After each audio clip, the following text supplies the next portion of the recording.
Yeah, look. I love that you guys are best mates. That's our clap in. Yeah, I love that you guys are best friends and then you just do all this stuff. Okay, Guy and Spenny, just so happy to be back here with you guys because, you know, you're one of my biggest inspirations because there's not too many people that share the passion that we all share. So last time you guys were on the potty, you know, it was for the movie Corner of the Earth, which was absolutely just kind of incredible. This is a thing that I wanted to ask you guys, and I want to start with this because, you know, you've done it again. You've pulled off something incredible and magical and inspirational again, and it's going to blow people's minds. But before we get into it, I just want to ask a question about the first movie. So the first movie, Corner of the Earth, you guys went to Iceland, Scotland, Ireland, and you know, you surfed the corner of the earth, and you pulled off this incredible film of adventure and also like mishap. You know, like a lot of that was filmed on a phone. You know, like there was a lot of those parts there where, what, did you lose your camera gear? Yep, we lost camera gear, we got stuck in blizzards, cars broke down. What else? Rolled the car off a road pretty much. Hypothermia, yeah. And then, so you took that movie that you put together on tour and you just sold out everywhere. You just won all these awards. And this is my question for you, because, you know, you've obviously gone and done it again, but what was it like, you know, when you were watching? Because, you know, I went to one of the premieres, the one in Byron, and it completely blew me away. Like, I remember, like, you know, being friends with you guys when we'd done the potty and then actually watching the movie, and I'm sitting there in awe, completely gobsmacked by this movie, completely inspired, motivated, like just filled with all these emotions.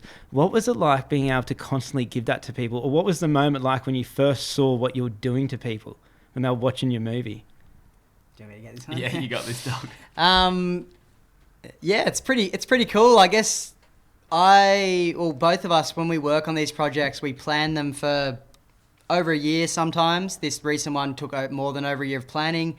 We go away from our families, we go away from our friends for months at a time, and then we come back home with all the footage and we just edit, and we're the only people that are watching this project for like a whole year. So, like, to be honest, we get kind of desensitized to it just purely because we've lived it for years basically. And then to finally kind of sit down in a cinema and share it with like hundreds of people at a time, and to keep reminding myself, like, this is their first time they're going to see this, even though that you've seen it and you've watched it, their first time to kind of experience what we experienced. It's pretty special. Yeah. You can definitely feel the energy in the room. What's it like when you're watching people's faces? Because like, we're in the movie, like when we were watching at the cinema up in Byron, and you know, like, people are just like, whoa, like, you know, there's a lot of enthusiasm coming out of people for the movie. But yeah, like, what's it like when you see that expression on people's faces? Yeah, it's amazing. It's kind of like what Spenny was just saying. You do become desensitized to it when you've seen it over and over and over again. And you do kind of question yourself. You're like, is this cool? Or like, are people going to enjoy it? And then when you see they're enjoying it, you're like, okay, all right, like, what we did is pretty awesome. And then we get to kind of relive those experiences again, because you're seeing everyone experience that for the first time, and it kind of takes you back to the moment. It's incredible. Yeah, I've got to actually thank you guys for that first movie, because it's what's kept me, like, I've watched it several times now, and it's what's kept me motivated to like follow my passions. And like, I'll be sitting there, it's just like, okay, like Shelby, right? My girlfriend, I'm like, you got to come to Iceland. She's like, oh, I don't know if it's really the thing for me or on my bucket list or whatever. And I'm like, watch this. You know what I mean? And I just show, like, just even the trailer, you know what I mean? Or I just show people the trailer, and it not just gets me frothing, but gets other people. But anyway, so you guys killed it with the first movie. You did an insane adventure, you know, like 3 mates going out and like just doing it, and you know, everything went wrong, everything went right, and you guys pulled it off, and you pulled off something magical. Where did the idea come from to take it to the, I would like to say next level, but you went way beyond next level this time. Where did this idea come from? Where did it get sparked to go Corner of the Earth 2? Yeah, so I guess after doing that first project, we both knew that was like a passion of ours, is just chasing these wild places, tying in surfing, adventure, filmmaking, photography, all in one project. it's amazing. So we were like, where else in the world can we go that's going to kind of, I don't know, ideally somewhere that no one's really been before. Somewhere cold, because people seem to resonate with that in some weird way. They kind of like how gnarly it is. And yeah, we looked at Norway, but then we were kind of like, oh, it's kind of been done. And the waves look pretty sick up there. We looked back at going back to Iceland. But even in like, since we went, a bunch of crews have been and made film projects. So we wanted to try and kind of do something a bit original. And then we were looking at Kamchatka, which is this little peninsula in the far east of Russia.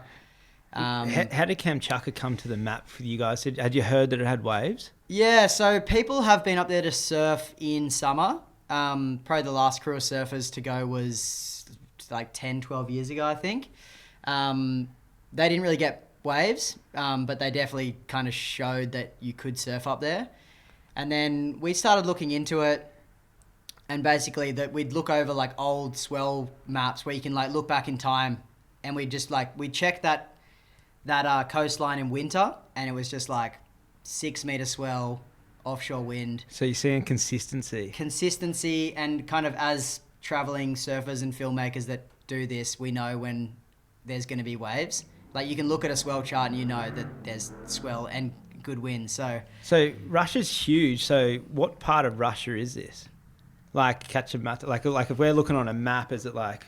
It is far east, as far east as you can go, really. So it's kind of, you've got Alaska, yeah, and then it's the water in between Alaska and Russia, and it's kind of this little peninsula that runs down there. So yeah, it's pretty isolated. That's super isolated. Not actually. Last week I was looking at the map of that because I was looking at those islands that bounce off Alaska. Yeah, the Aleutians. The Aleutians. Yeah, so it's kind of on the end of the Aleutians. Really? Yeah. Okay, because that's wild, wild country. So what temperatures are we talking about? It gets pretty cold. Like it's just next to Siberia, and that's kind of known as the coldest place on Earth, I'm pretty sure, more or less. So we were told to prepare for the worst. Okay, it's as cold as it gets. Yeah, it gets cold. Yeah. Like it was easy on par with going up to the Arctic. Maybe colder, I don't know. We had some pretty crazy experiences up there. Definitely the water was the same temperature. Middle of winter was no joke. It was cold, and we were told to be prepared. What made it lock? What for you guys made you lock in? Just go, all right, it's this place. Do you remember that moment when you're like, let's just go to Russia?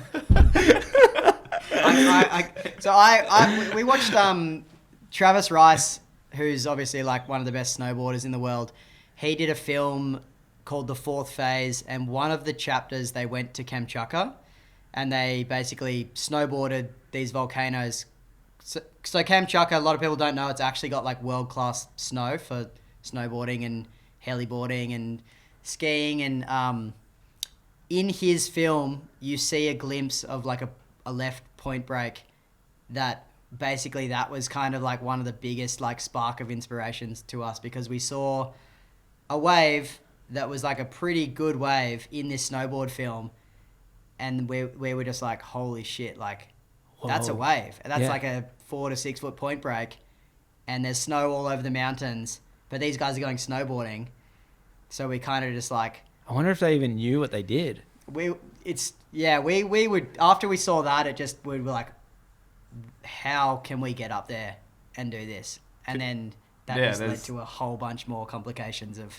Okay, so how did you? Because there's 1,000 kilometers of coastline, or like 1,200 kilometers of coastline that's never been explored before. So like Ulladulla to Noosa length of just untouched volcanoes to the coast, everything covered in snow. And is there a township? All townships? There's one main city, which is called Kamchatka. I can't remember how to say the last bit of it. And what kind of population are we talking about in that city?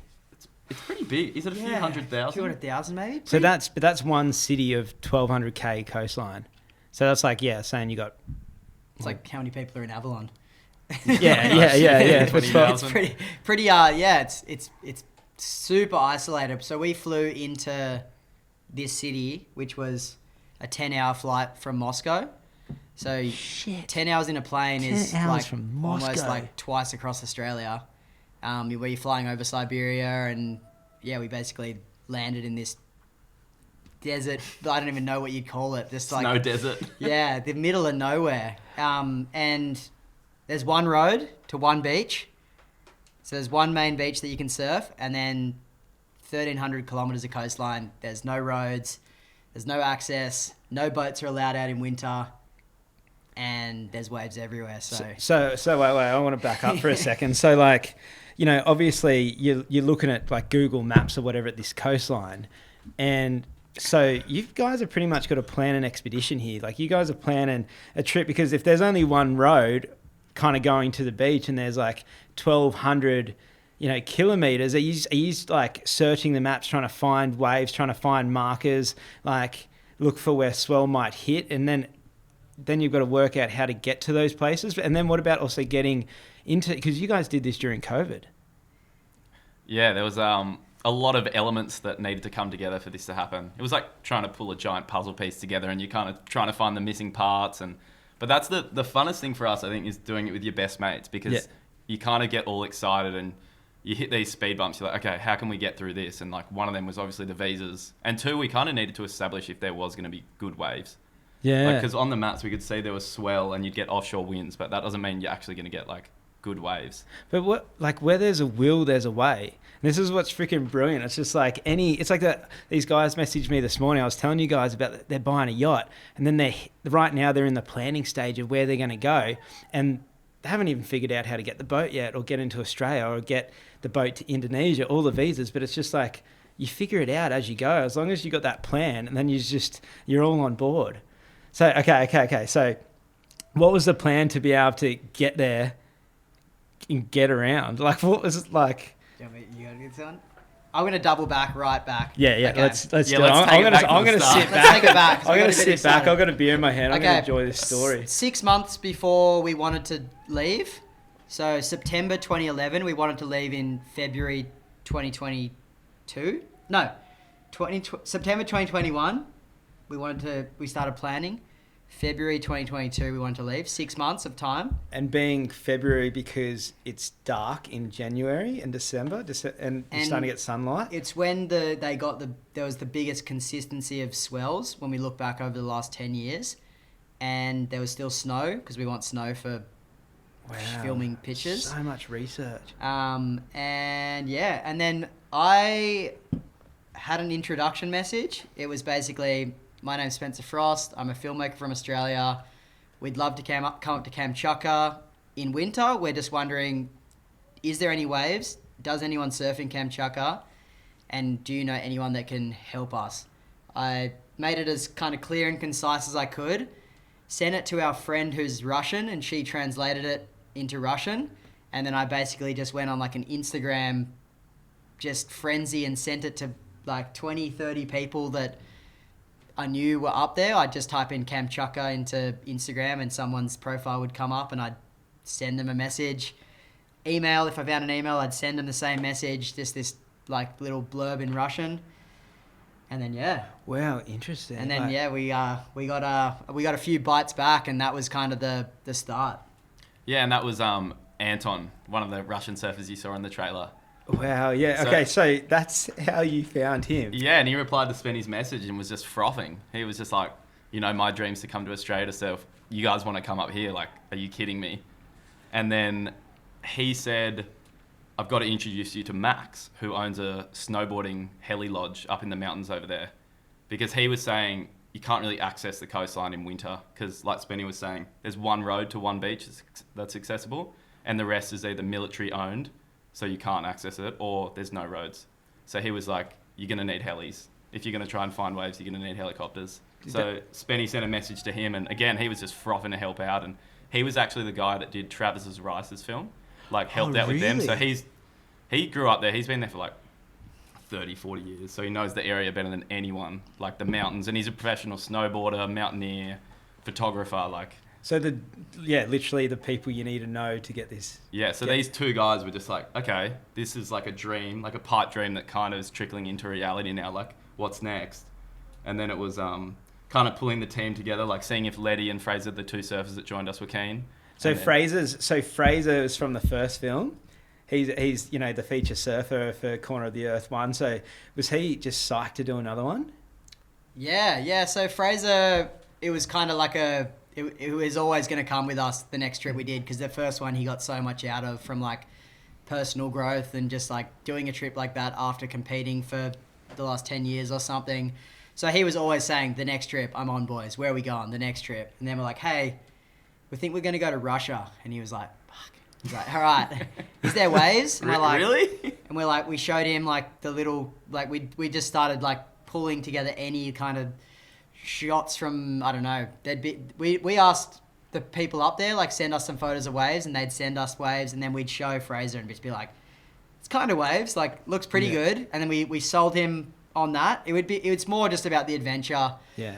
And then Letty Mortensen is Fraser's best mate, and he's like our best mate as well. And he's kind of chasing that professional free surfer dream, you'd say. He's doing pretty good. He's got some good sponsors, and this trip is kind of like so not something that he would ever do.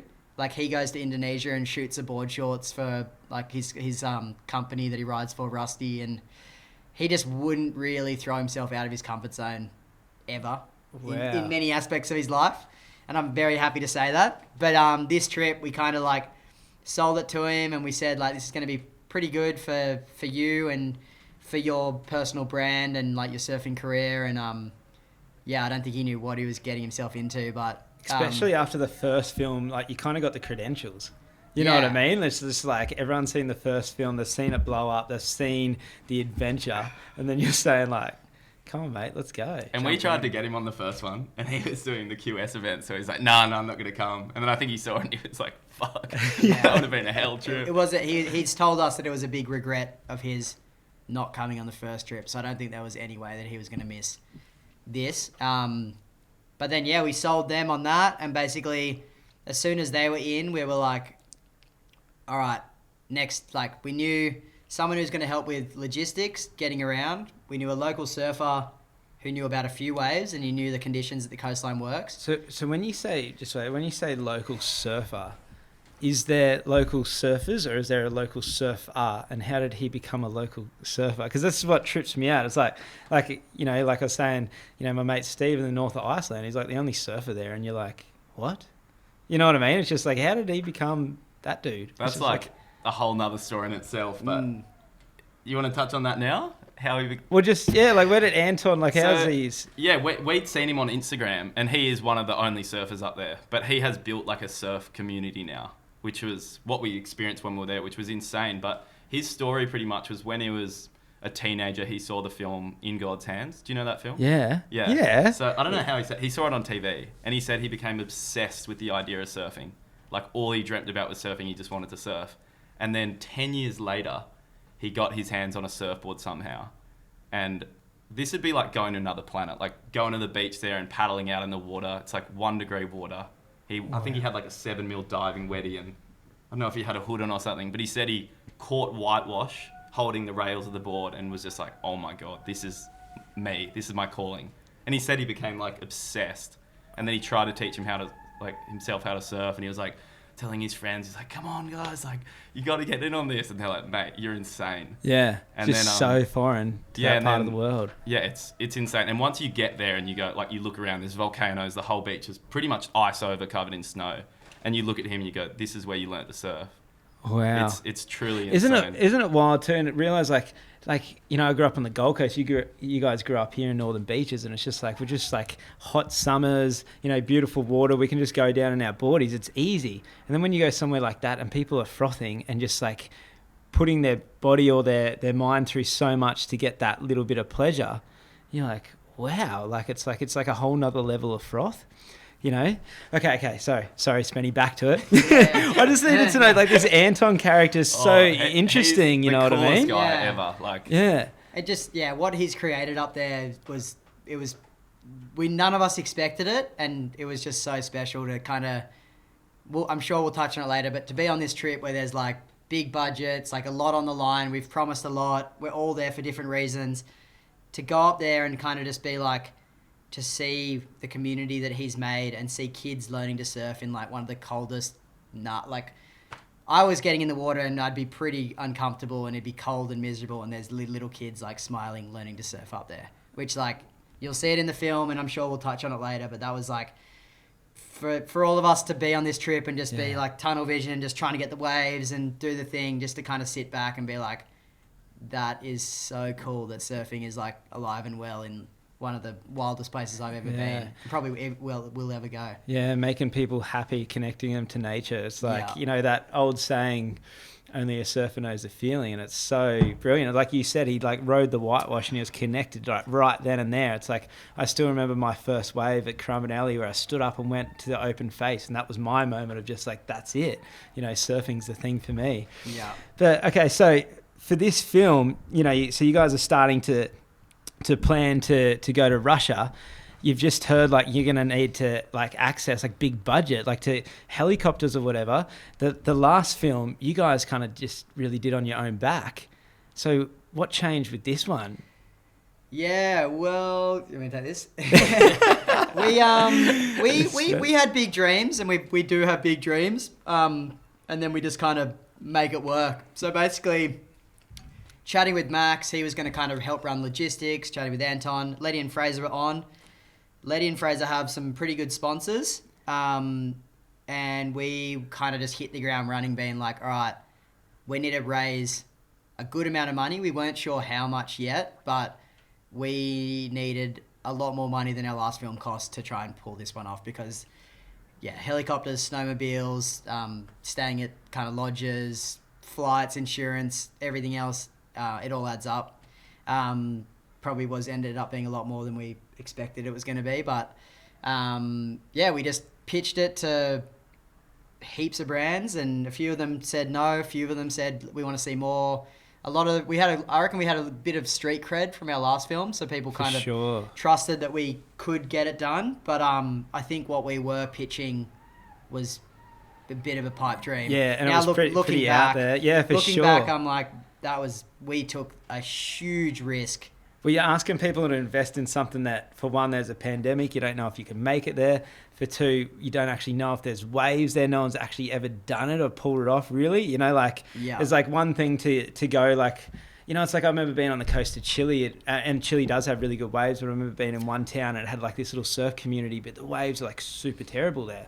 And I was thinking, you know, and they're like, oh, you know, it's really good today. It's like 1 to 2 foot and choppy. And I'm thinking, well, that, you know, it wouldn't be world-class waves. It wouldn't get anyone watching it frothing.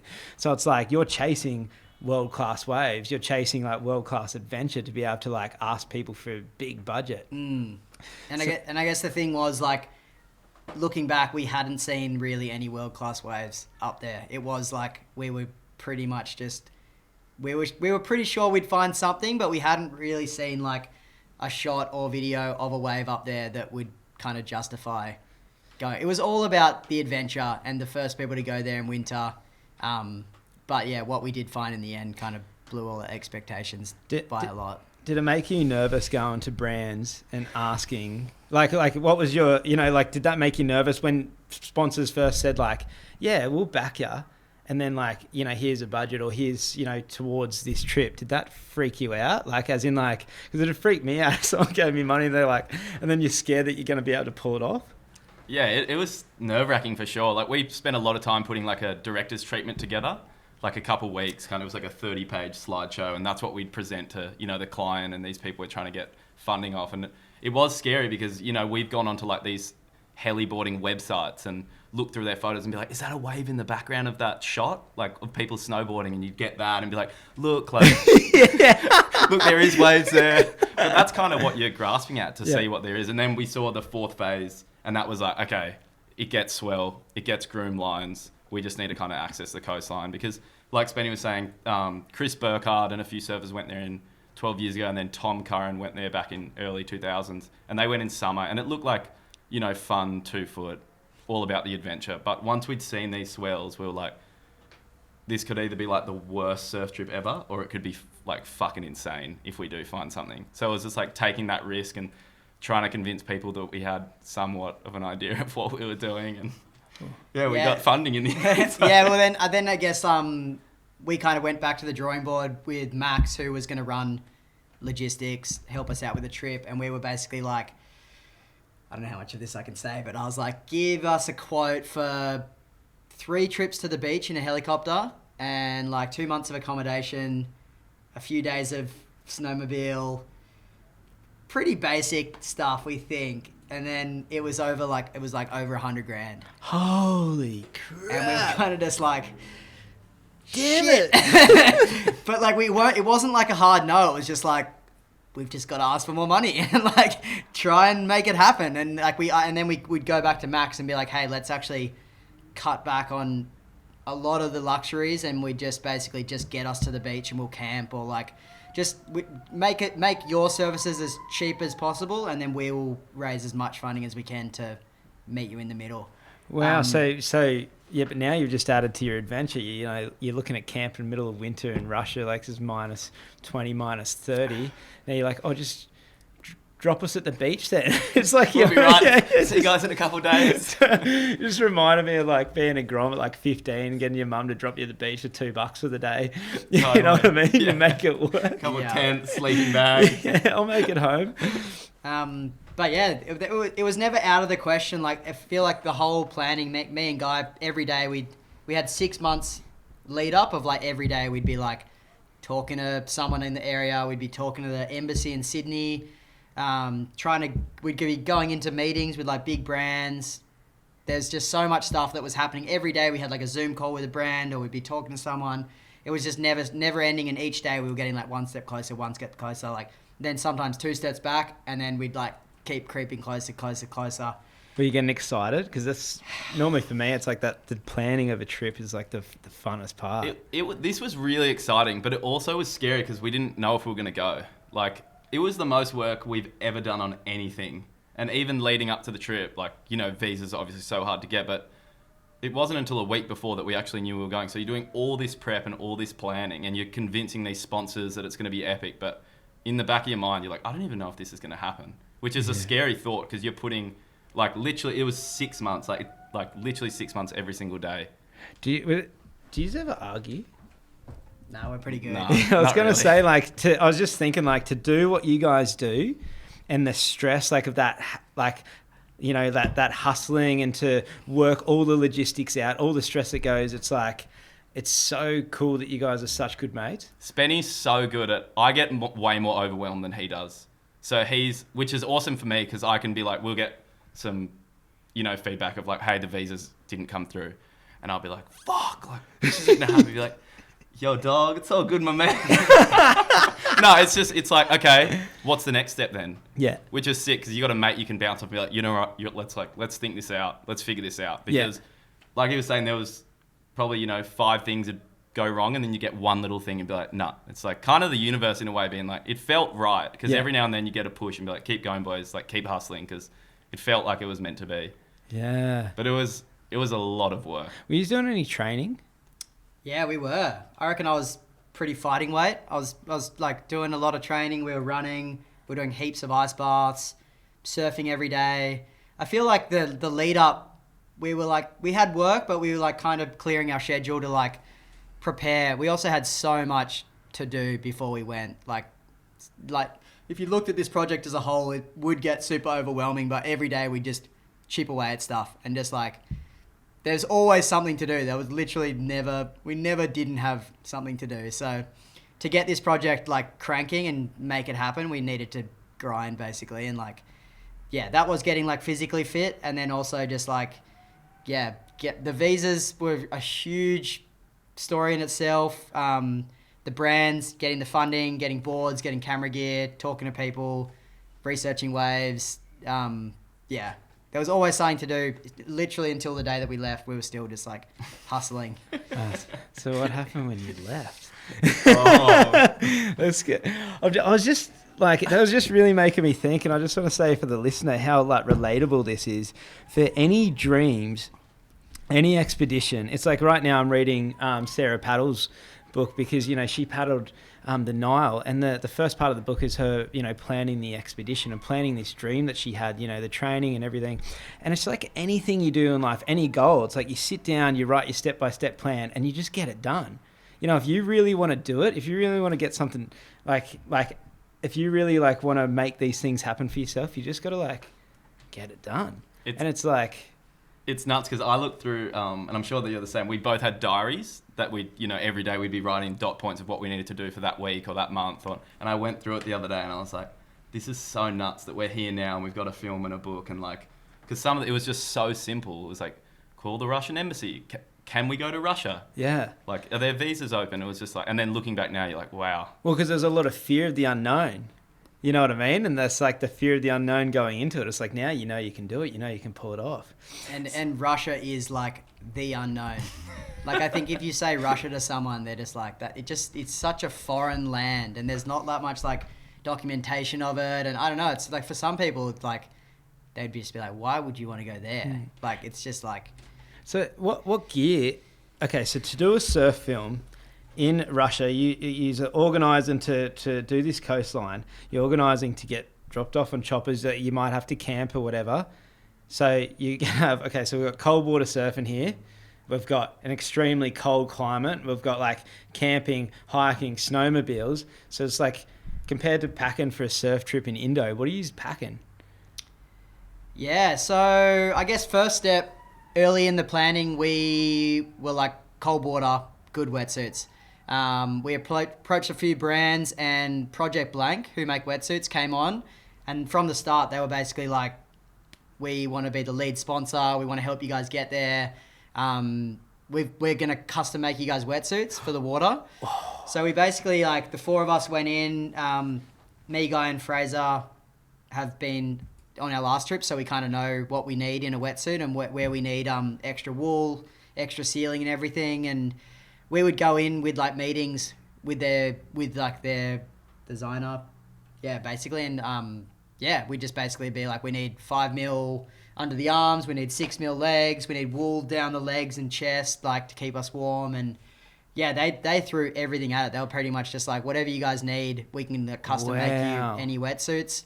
They would send it off. They'd get it made up. Maybe like 2 months later, we'd get a sample. We'd all try it on, jump in the ice bath, feel it out, go for a little move around, back to the drawing board, back into the office, and we'd like do some tweaks.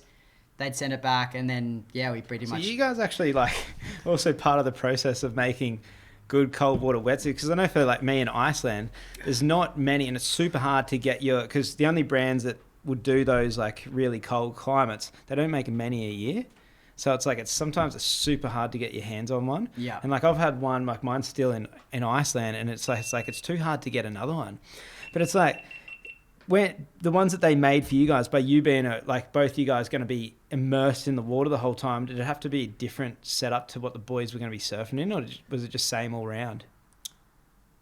Yeah, we had the same wetties. We looked at doing thicker ones for us, but we kind of ran out of time because during COVID there was like a shipping crisis and a wetsuit shortage, and it kind of got pretty late in the hour, and we were like, all right, let's just get 6.5s. We'll all get the same.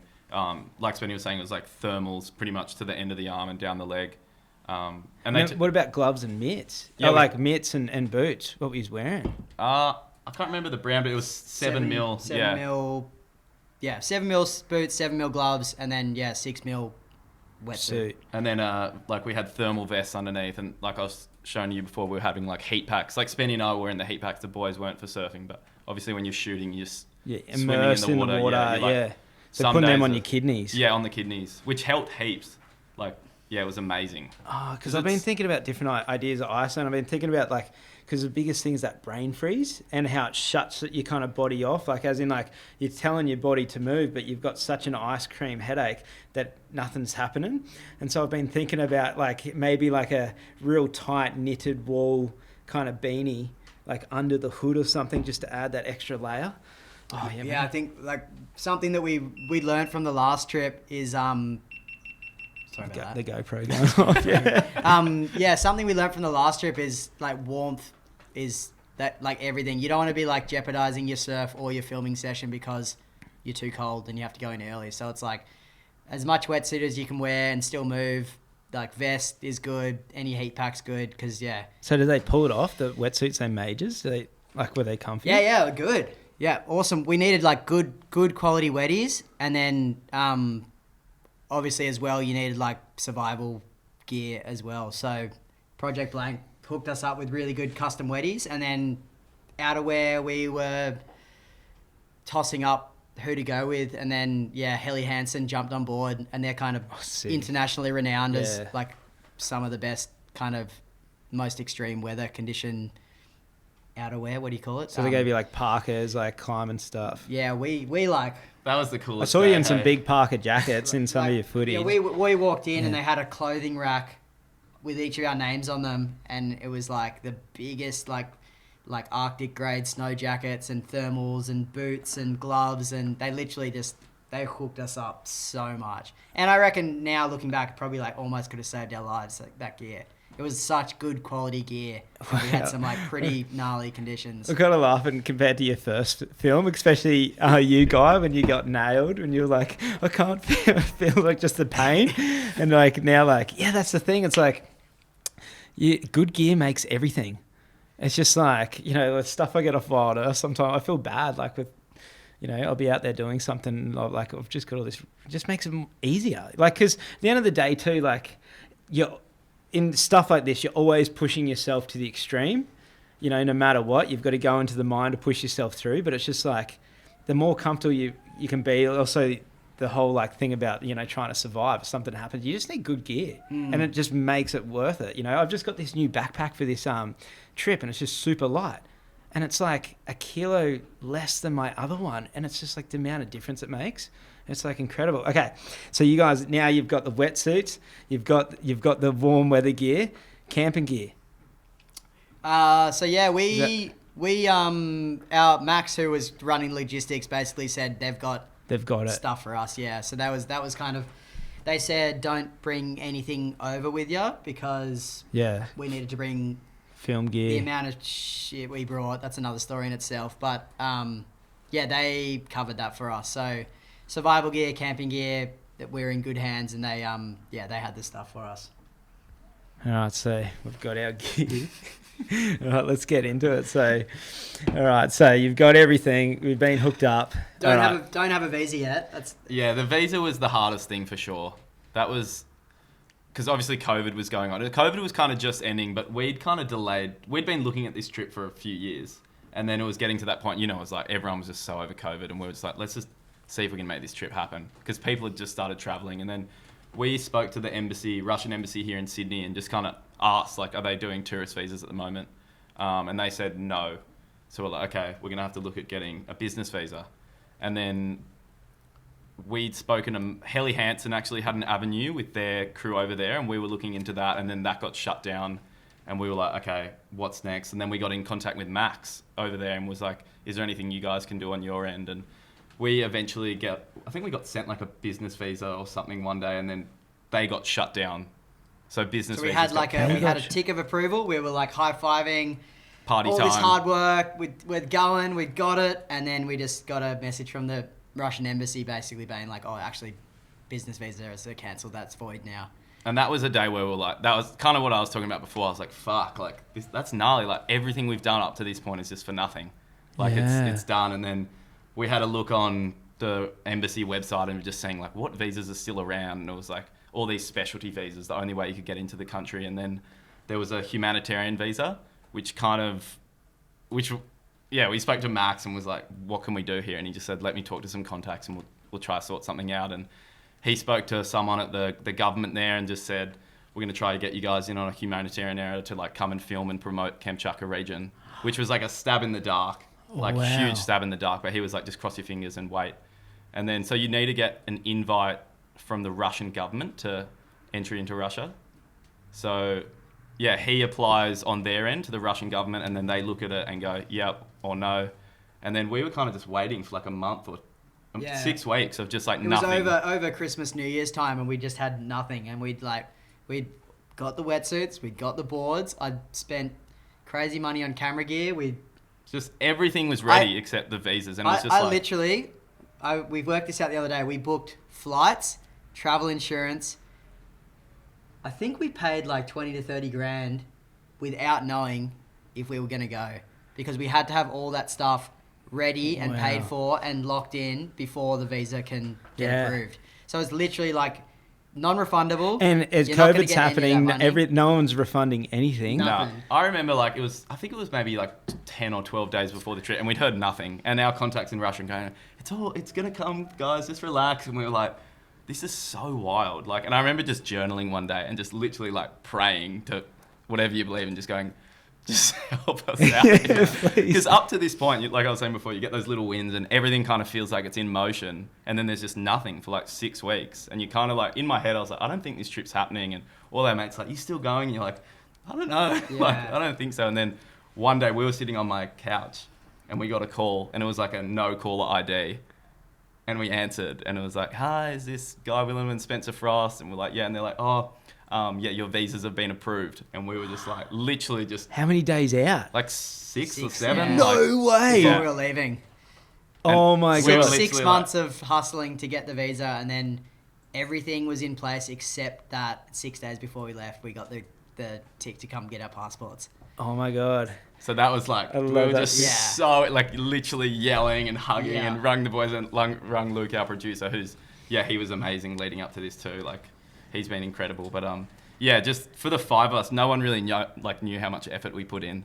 Yeah. And We kind of realized after putting the film, no one really cares. But like, it's kind of cool to tell. Like, Yeah. we're like, oh, it took 6 months to get a visa. Everyone's like, cool. like, is that hard or is that good? But then for us, it was such an emotional roller coaster. But then that final text message and the call and then the text message, the tick of approval was like, if there's ever been like the universe saying, go and do this, that was like the moment of like, we're on. Do you Let's reckon go the do boys that. are getting nervous? I'd get so nervous if like I was going to be the feature in something and I had to go and push myself. You know what I mean? You don't know what you're going to find. You don't know how big the waves are going to be. You don't know how cold it's going to be, and you got to go just throw yourself over the edge. Like Fraser in the first film, that slab he's surfing in Ireland, and he's by himself. And I was like that.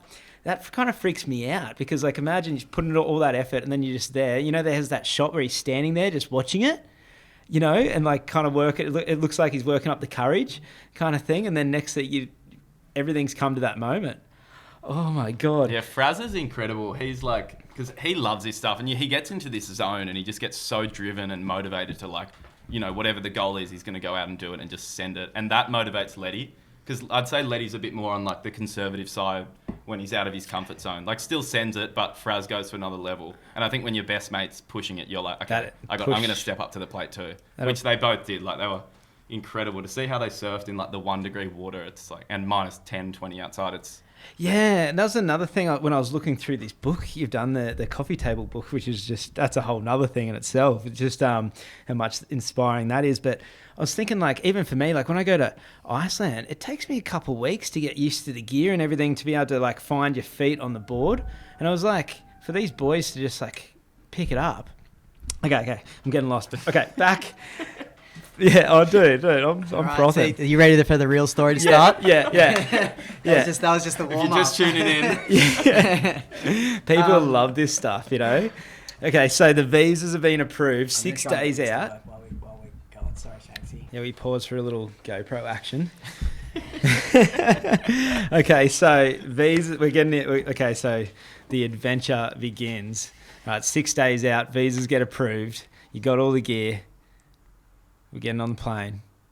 All right, so against all odds, Against all pandemic, not being able to travel, visa stitch ups, budget restrictions, we just like ticked every single thing, and we jumped every hurdle. Everything looked like it was going our way, and then basically we'd heard whispers that there was some how do you say it? There was basically like some conflict potentially starting with Russia and Ukraine, and this was this was like early days where the Western world didn't really know about what was going on or what was happening, but we just kind of slowly started to hear like there was a lot of troops going right to the border, but they were just kind of stationed there. And it wasn't a thing, and it wasn't the reason why we were struggling getting visas. It was never like in those days leading up, it was not like it didn't seem like a big enough issue to kind of plan the trip kind of thing. And then it kind of progressively slowly got worse and worse. And we were chatting with the embassy in Australia, the Russian embassy, and they were saying none of the visas have been cancelled, like your visa's still valid, you can go. And then we were chatting to our crew over in Kamchatka and our crew in Moscow that was helping us, and they were saying that you guys are still able to go. And Wait, this is so. I remember this time. So, COVID was like completely all over the news, and then suddenly it's just taken over by Russian troops going to the border of Ukraine, and everything that was in the news was like there might be a World War III, or if like this conflict happens, what's going to happen?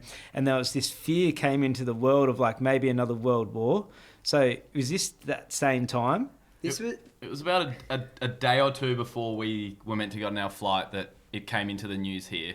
And we were like, okay, is this... But it got like, they hadn't invaded, but that it was getting like very tense.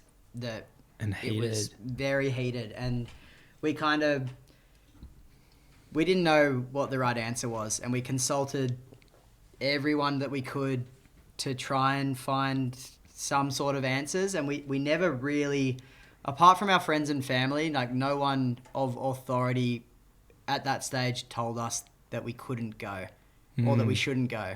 So everyone did reassure us that we were still able to go and we were still able to travel and the visas were still valid. Some of our family weren't too happy about us still going, but we'd kind of done, all the planning, all the prep, everything was there. It'd be too hard to turn back now. Yeah. After 6 months of that and the emotional up and down, just to like walk away, it's like, nah, you've got to go see. Yeah, and we obviously didn't know how real the situation was at the time, and COVID, the media was a huge thing, and how the media works, and it just escalates everything. And we were kind of just like, they're probably just blowing this up into something that it's not. And then we all decided, like, let's do it. Made our way to the airport, checked in, we're just frothing. So we had our first flight to Abu Dhabi, and then from there we were going to fly to Moscow. It was like a 3 or 4 hour stop over there, and we did the first flight and everything's all good. We had like, I don't know, you had like 150 kilos of camera gear, and we had a lot of gear, and we were wearing our like big Arctic jackets around and like cut weight costs. And, we had so much gear just sweating on the plane, and then we got to Abu Dhabi and we were sitting in this little Irish cafe pub there, and then kind of on all the TVs around the airport, it was Russia's invaded Ukraine. Just clicked. Every TV was just started reporting, and we were just like 2 hours from getting on a flight to Moscow. And oh my God. And you literally say Russia's declared war. To the morning the morning we landed in Abu Dhabi was the 24th of February 2022, and that is the day that Russia officially invaded Ukraine, and that's the day that we were flying into Russia. Oh my God. So what did that do? It was great. The boys were in the cafe and I went to the toilet, and when I was walking to the toilet I saw the screen and there was this presenter talking, and he just ducked at one point, and then he was just like, there's explosions have just gone off, and I was watching that live just going like, oh my God, like it's happened. And then went and grabbed the boys and we're all looking at the TV just going, holy shit, like you're going into a war. I think flying to Russia's already, there's fear enough around traveling to Russia at the best of times, and then you throw this into the equation and you're just like, holy shit, like... Did that just freak you out? Yeah, we didn't really know what to do. It's like none of us will ever be in a similar...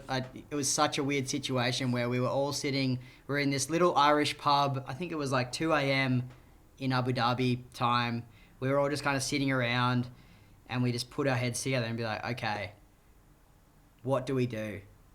Because like the options were like, there's a lot of options, but it's as simple as like go and push ahead and have a crack, and it could be a really stupid, reckless decision, or turn around, give up on the last year of planning, all that funding, all the prep, and go home. And we had no idea. Like we really we looked at all the options. And I think like none of us, we didn't know the situation. We kind of just went with it, and we just, I don't know. I couldn't think of. I at the time I was like, there's no way that I'm turning around because of all this planning. But now looking back and like knowing how serious the situation was is actually is a pretty crazy decision, I think, on our end. But yeah, but I kind of get it, especially like with the distrust in media, especially at the times that it was, with so much fear and stuff being put on with COVID for like, you know, the last like year and a half that it was at the time, or year at the time, and then and so you got this distrust in the media, or is it just blowing it up? Plus you've got like your own dreams, your own aspirations. Like I kind of get it. I get that people could look and go, oh, that was a bit reckless, but you don't know. Or also when you've already gone through so many hurdles to make your mission happen, it's just like, it's just another hurdle kind of thing. Yeah. We were both so, like, Spenny and I definitely were very invested in this project. And so we were definitely biased in our decision making at the time. But we did look at all avenues. Like Luke, our producer, who was back home, he didn't come on the trip. Like, we got on the phone to him straight away and was like, dude, like, what the hell is going on? And, you know, he didn't really know either. We're all trying to navigate this situation. No one had an answer of what to do. And, like, Spenny and I were definitely keen to go. Letty was, like, pretty keen. And Fraser had a call from his parents just saying, don't get on the plane, pretty much. Shit. So we were all kind of... It was just such a weird time to look back on because no one knew what to do.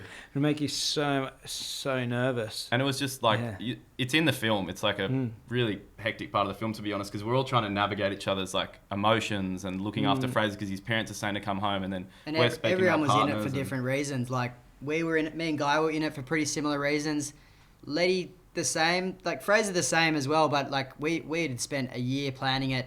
The boys had spent a bit of time, but they kind of jumped on a surf trip. Like they were invested, but we like gave up our lives for a bit so to, you guys to are the make workers it happen. behind it, yeah. Pretty much, and I'm very happy to say that. But yeah, to kind of, it was such a weird situation where we did, literally I think we had, at the end, we had like 2 hours to like decide, do we give up on everything? And we tell everyone over there that we can't come, we lose our money on the flights, and just, Did you go speak to like the flight attendants, like the desk, or like, and be like, "Oi"? We kind of spoke as a group, and we spoke to Luke, our producer, who's you know very level-headed, and that's why he's part of this thing. He's good at decision making, and he got in contacts with the guys in Russia to see what was going on in the ground over there, and they kind of reassured us that it was going to be okay and we're going to be safe. And once we get to the Far East, like we're very far away from it all, and so we kind of had a chat, and we didn't have much time to decide, and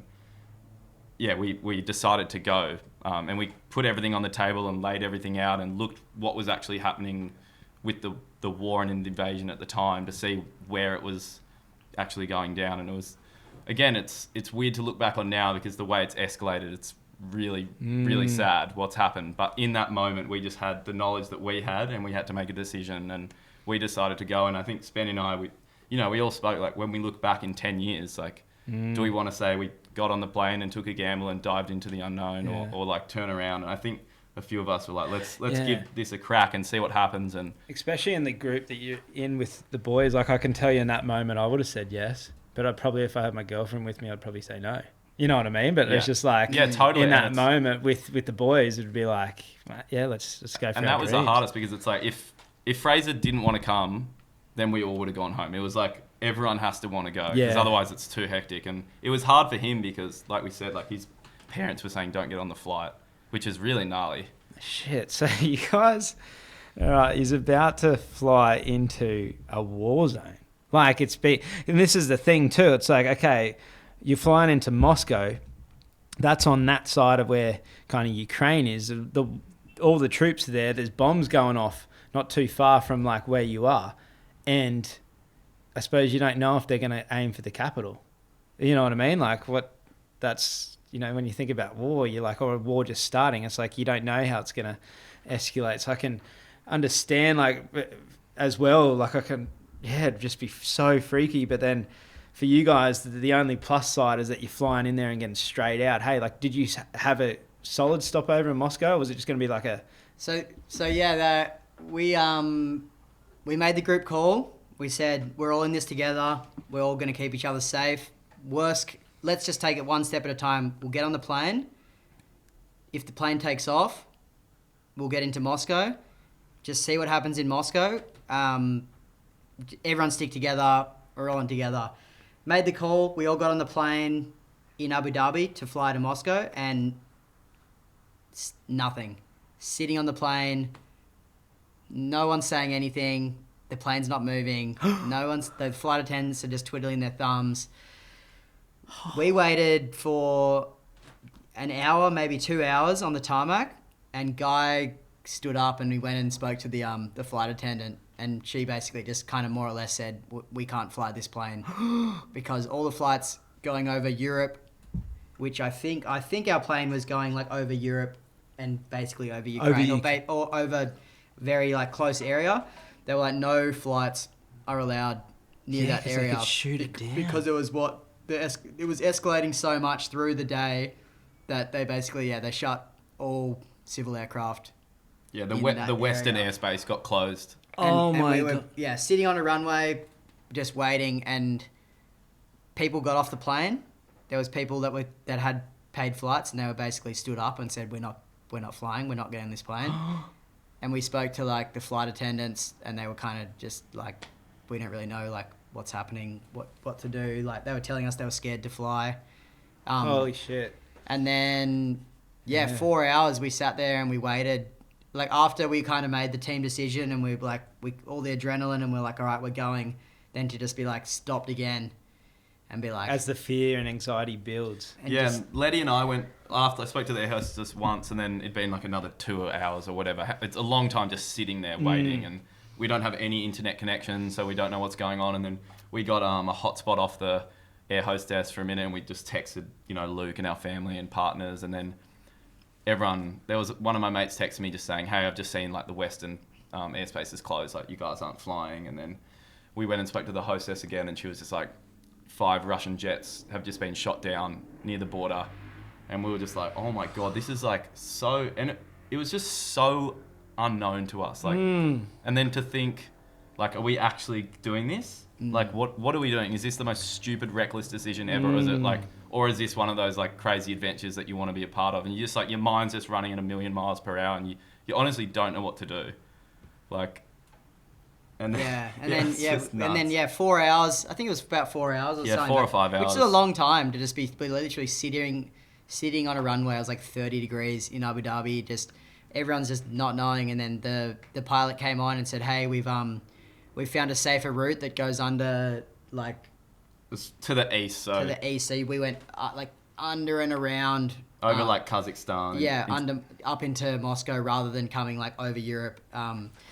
And they said we can take off. So basically, that was pretty much wheels up, and we were slowly moving towards the runway. And like as that plane took off, we were all just like, "All right, so we're flying to Moscow." They found a good safe flight. And did you have anxiety, but like what was your anxiety level at this time? I was pretty anxious because we had a longer chat to one of the hostess and the attendants at the back, and she was fiery. Like one of them was really nervous, and we were the only like non-Russian people on the plane, like no other tourists. And they were just like, why are you going to Russia at a time like this? And we were like, oh, we're going on a surf trip in Kamchatka. And they're just like, are you serious? Like, and there's a war on. Yeah, and then you question yourself. You're like, shit, are we just being the biggest idiots right now? And then we were just asking, like, is this safe? Like, should we get off or should we stay on? And she just said, we wouldn't be taking off if it's not safe, you know. But she also spoke about,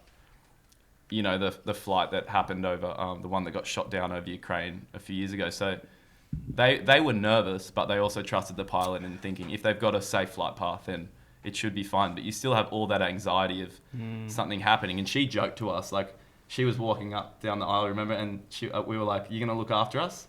And she was like, oh, what, you want me to dive in front of you and a missile's heading towards the plane? Like, as a joke. And we're just like, wow. Yeah. That's where we're at right now. Because the flight attendants, usually they're the people that you like, if the plane was in trouble, you look for them for like assurance, like we're okay. And they were kind of like, what are you guys doing? So it was like, so that was definitely a bit of a reality check, being like, oh, like maybe we are just so attached to this project and we're like a little bit delusional about the situation.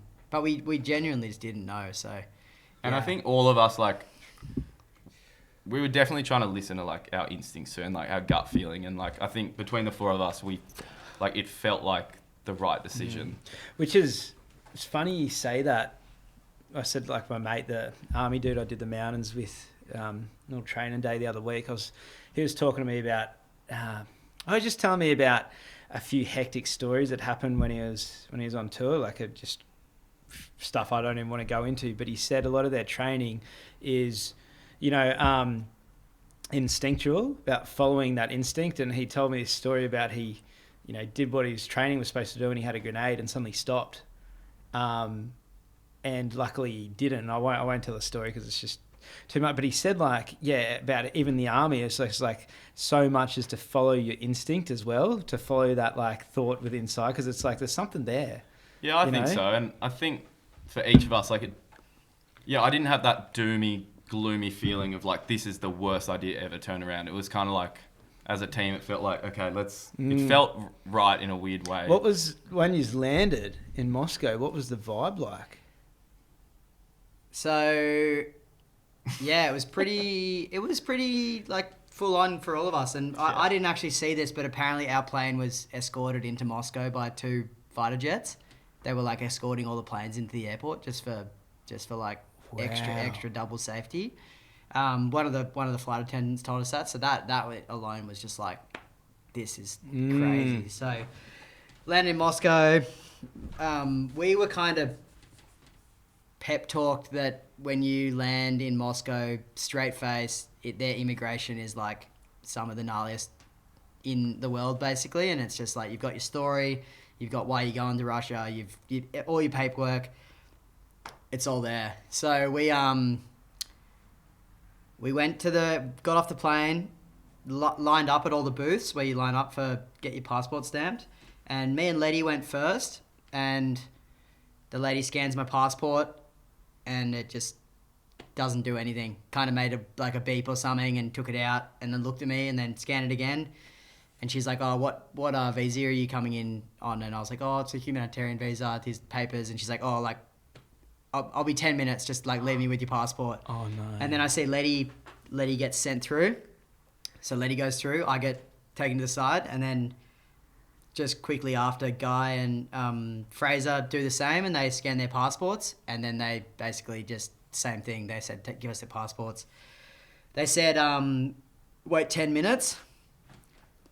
And it was just after the last 24 hours, it was just like, oh, here we go. And it just... Yeah, have you had any sleep at this point? Just adrenaline filled. And basically we waited for 2 hours, and they had all our passports. And I got onto Wi-Fi, and Letty calls me, and he's just like, dude, where are you? He's like, I'm literally in Russia on my own. Because he'd got through, and we'd all got yeah, he's just out the front of the airport. And he was just freaking out. Like, he's just like... Especially because the stories you hear of Russia, it's like, I got that potty where the dude, they think he's a spy and just throw him in jail, and then he breaks out. Like, it's just like, they're just, you know what I mean? It's just, you could get lost. We have these fear of getting lost in the system there. Yeah, it's a thing, unfortunately. But yeah, we waited, and then this guy comes out. This whole scene is just embedded in my mind forever because it was just so surreal. But this bald Russian dude, classic, just scary looking Russian, looked like he's from like a James Bond movie. You three, come in here. Can I tell this one? Yeah. No word of a lie. Me, Guy, and Fraser walk into a room. No windows, just like good cop, bad cop room. 3 pieces of paper. Official deportation papers of the Russian Federation. Spencer Frost, signed, stamped, Fraser Dovell, Guy Willamette. We had deportation papers with our passports sending us home. No way. Yeah. Why? In a room with some staunch-looking Russian guy that did not want a bar of any of the story that we were trying to tell. What was this? Yeah, basically he just said, what are you doing in Russia? And we said, So that was his scare tactic. That was him. 100% not. That was just legit. We were getting sent home. He didn't give a shit about us. And basically, he said, "What are you doing here?" We said we have an invite from our people that were going to help us out. It was all legit. We visa from the Russian Ministry of Sport.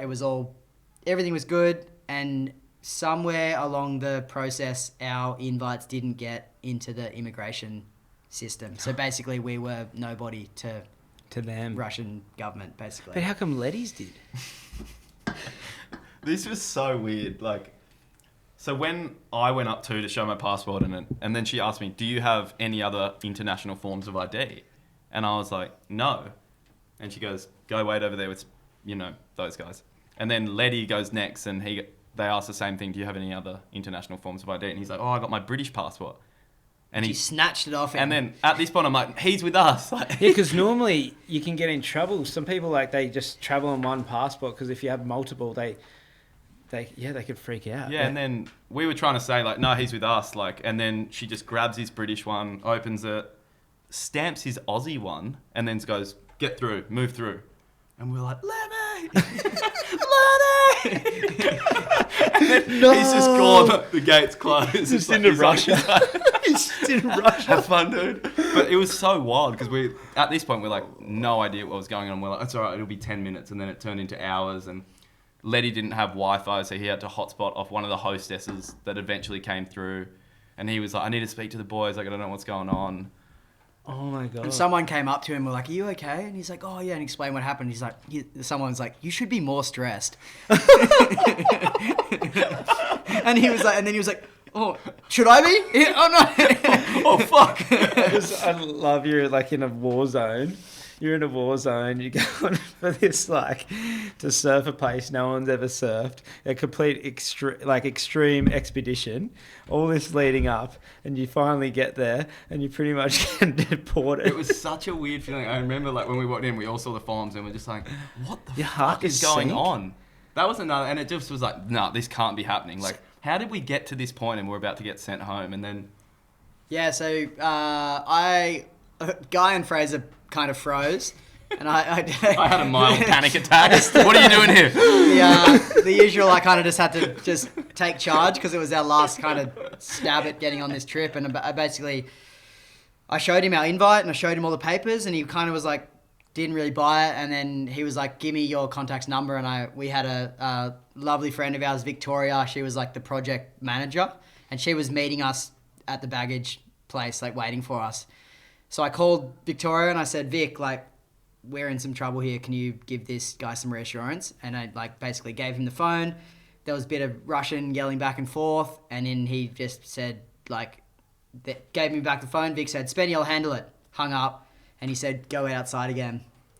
And we waited like another half an hour. You know what the funniest thing about that thing? I knew one Russian word, niet, which meant no. And the whole time they're on the phone, he's just going, niet. Yeah. I was like, this isn't looking good. But yeah, we got sent out in another hour just sitting there.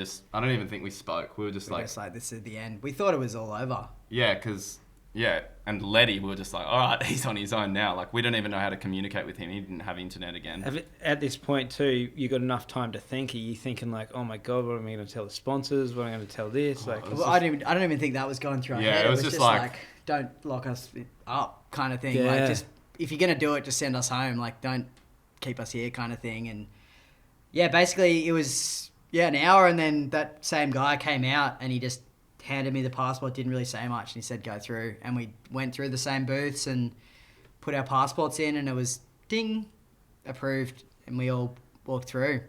And then we basically, we met up with Victoria, who kind of gave the guy some reassurance and sorted it. And I was like, what did he say, Vic? And he was like, these 3 Australians are on the next flight to Sydney if you don't sort this out in an hour. Yeah, she's like, you got an hour to sort this out, otherwise we're putting on the flight back. Wow. So what did she do? Call the people that did the invitation and get it all pushed through, and just... She called the Ministry of Sports, and it was like... the government, and then it was like 5 a.m. Yeah, it was like early morning, and thank God they answered. And then, they basically were like, oh, it's been a big mistake, and they called him back and... said they're with us. And then, she got up like a flight radar, and at that stage, like when we were there and we got through, there was just like no flights at all coming into Moscow. There was literally like a big circle around Moscow where like we were probably one of the last flights to come into Moscow for that period of time. Like. But then now you're freaking out like, okay, if they shut it down, are we going to be able to leave? Oh, We were there. Yeah. Once, like, we all went to an airport hotel and just, I don't think any of us have ever slept better because we had like 6 hours to sleep and we were just knocked out. What was it like being in Russia now? Like the vibe, was it cold? Like what was the yeah, it was people? pretty cold in Moscow. It was probably 0 degrees, but we heard there was protests going on in the street for people that were against the invasion. So Vika was like, I don't think we should go into town. Like, let's just get you straight to the hotel room and you guys just hang tight there. And then in the morning I'll pick you up and we can take you to the airport and we get to the Far East kind of as quick as you can. So we just crashed. We're all knackered and just talking, just going, what just happened the past 24 hours? Because it was such a crazy day, just running on adrenaline and, you know, not knowing whether this decision was the right one and what's going to happen next. And I think we just wanted to go on a surf trip, and it just turned into something so much bigger than that. When you finally like, so the next day you're flying out to Kamchatka. Is that how I say it? Kamchatka. Kamchatka. So the next day you're flying out to Kamchatka. Flights are still allowed to go domestic out that way. Yeah, Vika had she'd looked. So this was our logistics manager. She was like, domestic flights are still happening. And because we were going Far East, it was pretty good. And we were getting pretty far away from it all, which was a good thing. And we just wanted to get the hell out of there. Yeah, so the next day when you're finally getting on this plane ride, did you finally settle in that like now you're doing it, you're on a surf trip, or are you still freaking out there? And Yeah, we were still like, we've got to get there. Like, at least get us on the plane and the plane to take off. And yeah, I remember just like waking up, collecting all our things. We went to Moscow kind of domestic terminal, and it was like, I don't know. I don't want to say it was busy. It was like you'd never know that anything was going on. It was like being at like, I don't know, a major airport, and there was people flying everywhere and traveling, and we were kind of, it was more just like, all right, like let's just kind of try and blend in and do our thing. And we went and got on the plane, and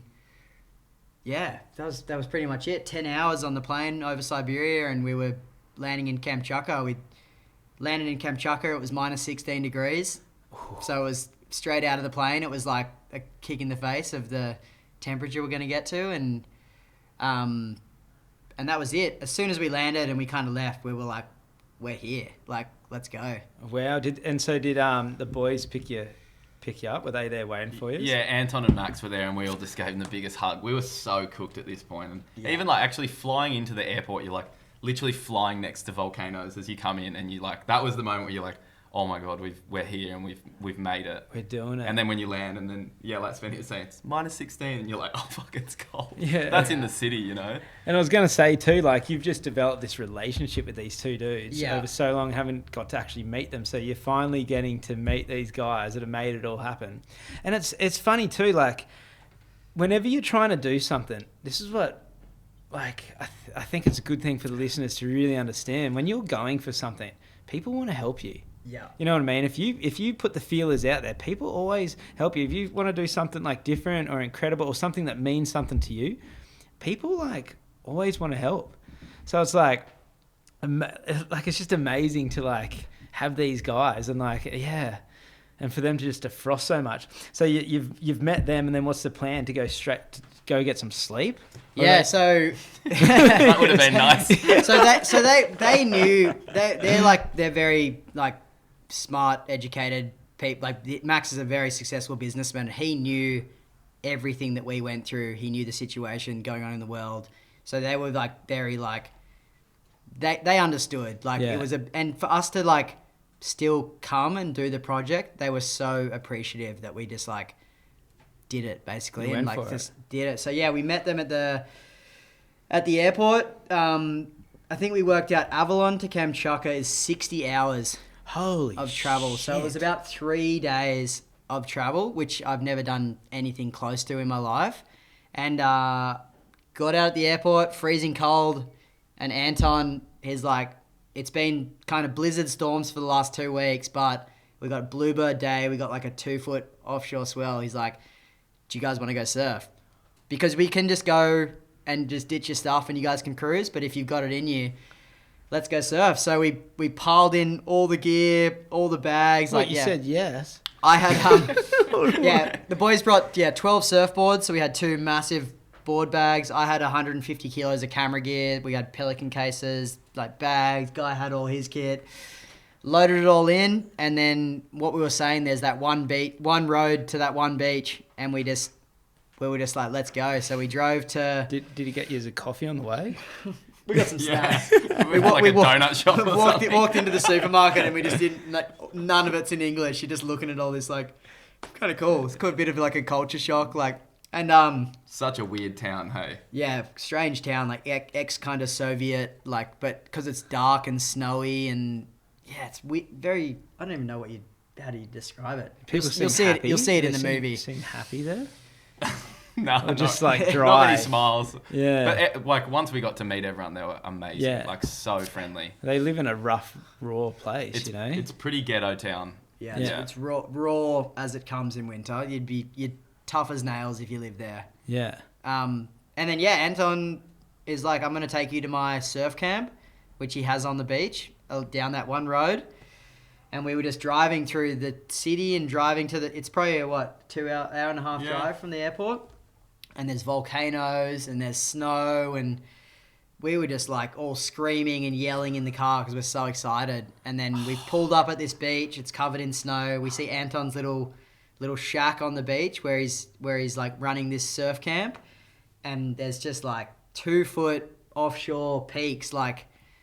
And after 3 days of traveling, in a bluebird day, and after all the ups and downs of planning and prep, and the biggest stitch up ever of getting there, almost getting sent home to like literally arrive at the beach and there to be fun waves, it was just like it was so sick. We were just literally yelling at the top of our lungs. Like, anyone that was with us must have thought we were crazy. Yeah, like we were. Our expectations for waves too, like. Although we'd convinced these sponsors that it was going to be pumping, I think our expectations were so low still. Yeah. So like, I think best case we're like, hopefully we just get like a 2-foot beachy at some point in the trip. Yeah. And it's like little, blue barrels. An hour off the plane, it's like as good as we probably expected of waves we were going to get. Like 2-3 foot offshore. You got these 3 volcanoes as the backdrop. And is this that wave that, I don't want to say too much, but I saw in the trailer, just that like nice, crisp Just A-frame looking A-frame. beachy thing. Big turns, few airs. Wow. So what did the boys, okay, wait, what about the boys, right? So you get there. Are they keen to surf? Or is it something -16 or -20 now and they're like got to put wetties on? They were just frothing. I think we peaked, another adrenaline peak. Yeah. Had they like practiced putting the gear on? Because it's like putting your mitts on and your wetties and we tested it in the ice bath at home, and then we just. Fraz is pretty good. He's Fraz just has like done a bit. He's done it, and he was just like I was saying before, he's just like, all right, let's go, let's do this, and then Letty's just like, woo, like, let's get out there. But the water was so cold. Yeah, it was cold. It was as cold as anywhere you can surf, I guess. Like the ocean there, we didn't experience it, but the ocean there actually freezes where there's waves. And what people have got to realize, they go, oh, like one, like where you said before, like 1 degree water. It's like, this is salt water too. Like, if it's fresh, it just freezes over. Because it's salt, it doesn't, but it's the chill's in it. Yeah. Right. And there's also the current moving it. But it's just like, if that is to freeze, that's extremely cold ocean. That's as cold as ocean gets. As we've seen in your book here, there's like, there's blocks of ice that you're standing on. There's blocks of ice floating. You know what I mean? It's just like, it's as cold as it gets. Yeah, it was cold. The boys' first waves, you remember? Yeah. They So like stood up. And big then, expectations and all the build up, and then the boys just couldn't surf. It was just like... They got there, but the first 3 waves, me and Leon looked at each other, we're like, oh, fuck. We were like, this all isn't going to end the well. lead up, had the camera set up. I've got like the crazy, all the camera tech, and they just like fell off, nosedived, like slipped off, like just getting the bearings, and then like, but eventually they got it, and then They were just shredding. yeah, they had a 2-hour surf, which was pretty crazy for how cold that was. Letty came in because he's Good literally wetties he for surfing. Yeah, first, like, Letty had never done any cold water before. So for him to surf for 2 hours, we all made bets. We're like, all right, Letty's going to Half last an 20 hour. minutes, half an hour. Do you still have these wetties? We left them over there for the local. Oh, the that's local good. Crew. Oh, Yeah. nah, that's cool, I suppose. Yeah. And then Letty came in and like, you know, the first time you've been in water that cold for a long period of time, your face kind of like freezes. It's like you got Botox and you can't really talk. Like, and we got like a first interview. It's in the movie actually of his like first experience with cold water. It's like, it's classic. He's just like tripping out. He's just been surfing under these volcanoes. There's like snow and ice everywhere. And yeah. Oh my God. They had This is the feeling that like, that I want, that I'm chasing again. It's like you've had it before. And like, I can just relate to that. That was the same as when I first got to Iceland. Hadn't slept, boys picked me up, took me straight to pumping waves. I'm in this cold water, getting barreled, and just like, you're looking around at these mountains around you, and just it's the sublime. Yeah. You know what I mean? Like how you said, people would have thought we're crazy, where you're rocking up and you're screaming with freaking excitement. This is why you do this. This is why like we go on adventures. This is why we push ourselves. We go out of our comfort zone. We go into our fear. It's because we get moments where you're just completely filled with excitement, with pleasure, with dopamine. You know what I mean? You're having chemical reactions going off. Yeah, it was such a sick day. It was so epic. At day's end we were just cooked. Like so tired.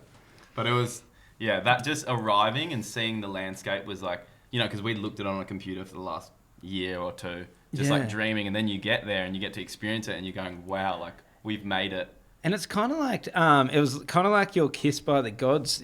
If he said there's been blizzards for 2 weeks and then suddenly you get there and there's a bluebird day. You know what I mean? Like everything you've gone through, and then it's just like, phew. And that's what those like wild climates seem to do to you. They seem to like rip you apart. And then like as soon as you're starting to get over it, they just kind of like give you everything. Yeah. Give you a little hug. Yeah, they give you something that's just too magical to even like kind of comprehend in like one hit. So, okay, so... Where are you sleeping? Like, where's he put you to sleep? What did we do that night? Did we stay at the beach? Where did he put you to bed? So we split. We basically the whole trip was split between. Max owns like a luxury heliboarding lodge, which we were like, boys were living.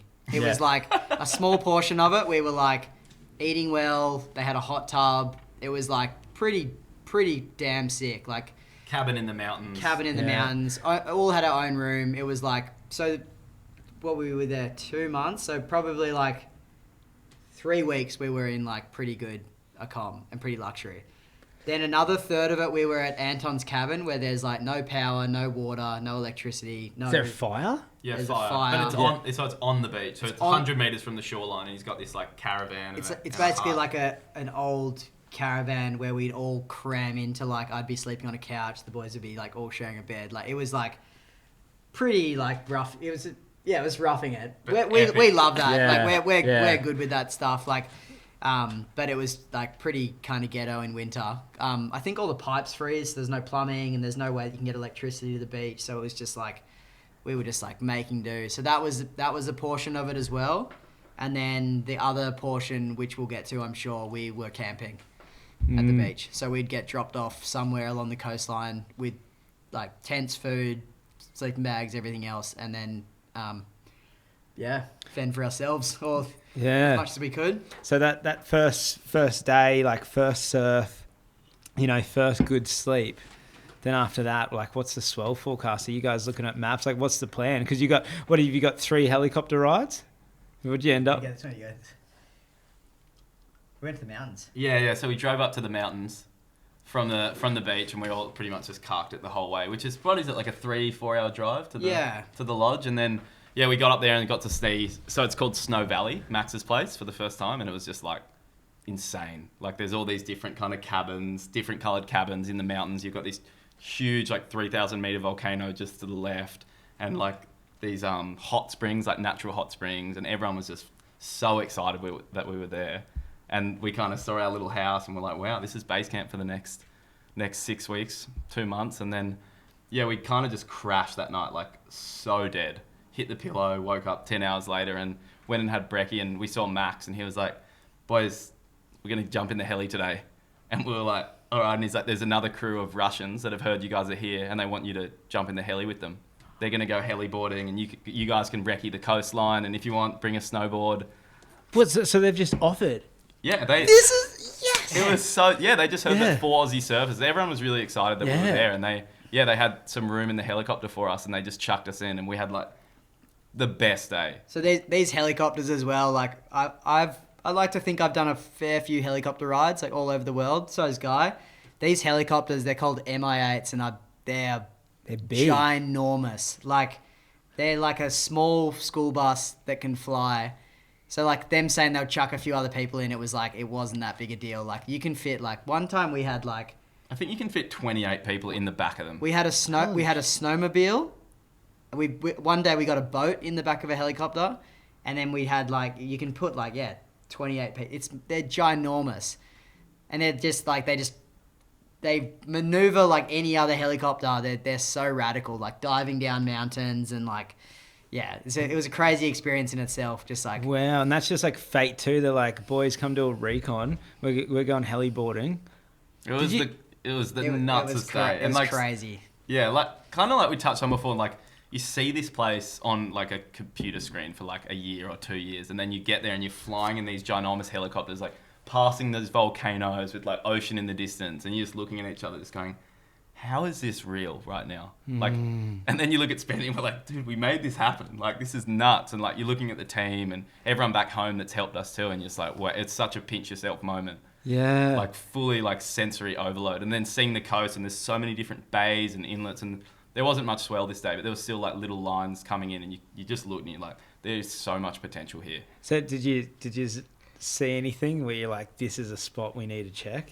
We definitely seen the coastline because it was like dead flat. Like we're looking at Avalon today, and there's pretty much nothing. It was similar to this, but we just saw these like jagged, like angry looking rocks, and like all these different bays and river mouths and point breaks. Like you can kind of just like us being kind of traveling surfers and filmmakers, we know if there was swell hitting that, it would be wrapping into that bay, and there'd be like stacked waves. Like there'd be waves. So yeah, we kind of you could just dream basically. But then we were just like snowboarding the best snow that I've ever been to in my life, which is also equally like as crazy. It was like my first day there. The boys surfed the day before, and now I'm snowboarding down like a 3,000 meter volcano. Is that I've seen footage that you've put on your story where it's just like you're just kind of leaning back and just like half a meter powder like sinking into it and just going down. Powder just cutting through it. It was crazy. It was like I love snowboarding. It's like I'm not that good at it, but it's like definitely a big hobby of mine. And it was like if we got to snowboard on this trip, it was such a bonus. And then like literally second day we were there, I was jumping out of a helicopter and snowboarding like the craziest snow ever. Like Guy jumped out a few times and did a few heliboarding runs. Letty did some. It was kind of just like, if you guys want to do it, go do it. If you want to sit in the helicopter, you can. So we were just taking turns, and like we were just all like, Yeah, we're just. how is this real? Like we're like what people probably pay like crazy money for. We're just like getting the experience of a lifetime. And we weren't even there for snowboarding. It was like a recce just to see. Yeah. And the guys we were with that had invited us were just frothing, like such nice people, and just like sharing the froth with them. Like they couldn't really speak English that well, but you're just like together, you're just like looking around. They're just like frothing as hard as we are, you know. Yeah, and well, get to share that. It's they're so cool. giving you such a gift, and giving anyone a gift, it's like, you know, you get so much from it. And then just onto that, the next day, or 2 days after, the same crew, we were like, let's kind of return the favor, because they were like, oh, we'd actually love to try surfing. So they kind of took us in the heli and took us snowboarding, and they're like, they were like, we've got a day in a helicopter. We could go heliboarding, but we would actually love to take you guys surfing with us and show us like kind of, and get the boys to kind of take these Russian dudes surfing.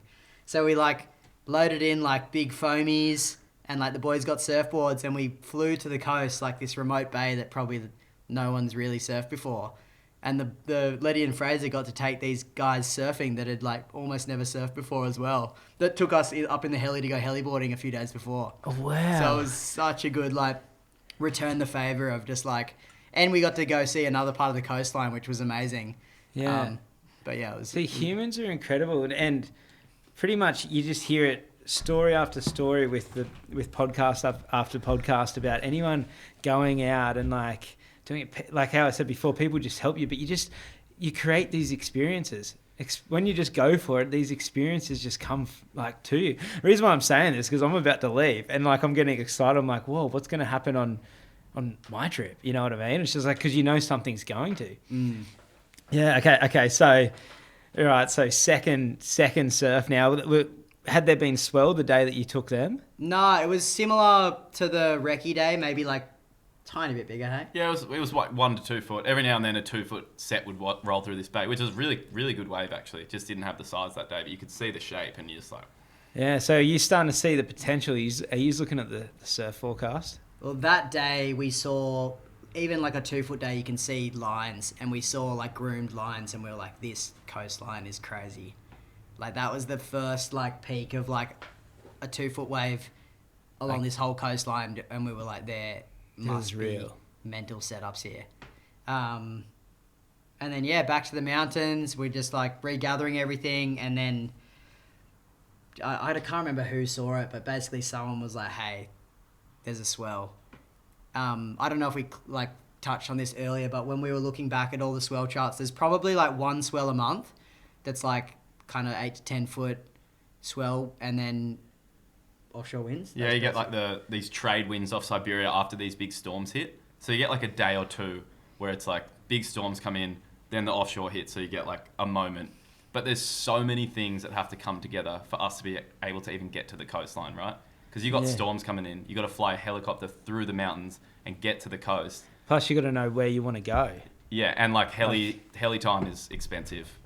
So yeah, and the forecasts were constantly changing. Like I'm talking every few hours you'd refresh, and it could go from like 15 foot to 3 foot, or like the winds could just go from east to west. So you were always looking at it, just going, okay, so it's like 2 or 3 days out. You kind of got a rough idea of what like the cyclone was doing, because you get these huge low pressure systems. Like you know what the Aleutian chain's like in between Alaska and Russia. They get these huge storms that brew in there. So you're like getting hit with that swell. Yeah, because that's like on the Arctic Circle around it. So that's where hot and cold meets, same as Iceland. So it just creates these huge storm systems, and it's so variable. That's the thing. It's like you're just looking for all these little windows. You're looking for little gaps. Yeah. So you guys are just seeing these things. Like what like you said, you're seeing like big swells coming in and then downgrading, then upgrading. Like Yeah, we kind of knew that from looking back at the charts for like whatever 10, 20 years, we're like, probably we have 2 shots in the 2 months that we're there.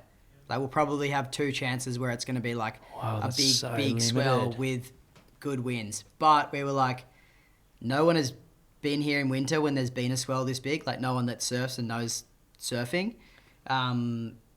So why not? So basically this swell popped up, and it looked like as good as we thought the coastline could get. Like it was probably 8 to 10 foot offshore winds for a day or two.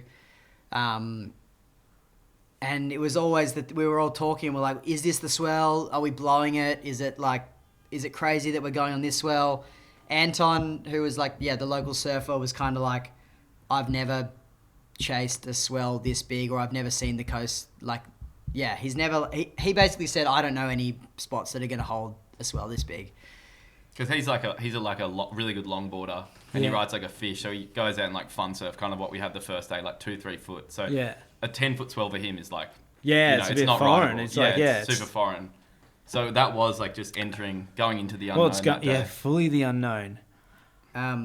Plus, you don't know, like when you find the spot, you don't know what's underneath. There's so many unanswered questions, and then what's about this conversation of like, I still don't understand how everything happened. But it basically, we made the call. We were like, hey Max, how's the weather tomorrow? He's like, yeah, good, we can fly in the morning. And he was like, let's get a heli.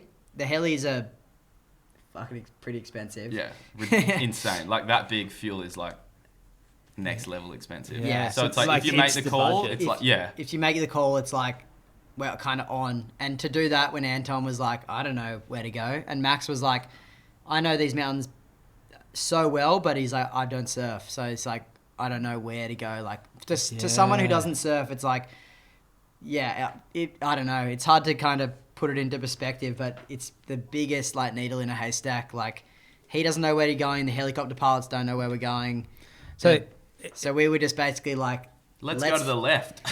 we're like, let's have a punt and get the heli, and we're going to take the door. We're going to open the door. The boys are going to be strapped in with harnesses, looking out of the side of a big school bus-sized helicopter, and the boys are just going to look for a wave that we can surf. What? Like, that's freezing. Yeah, it was cold. Yeah, it was cold. It was cold. I thought you were going to say that's crazy, but yeah, it's cold as well.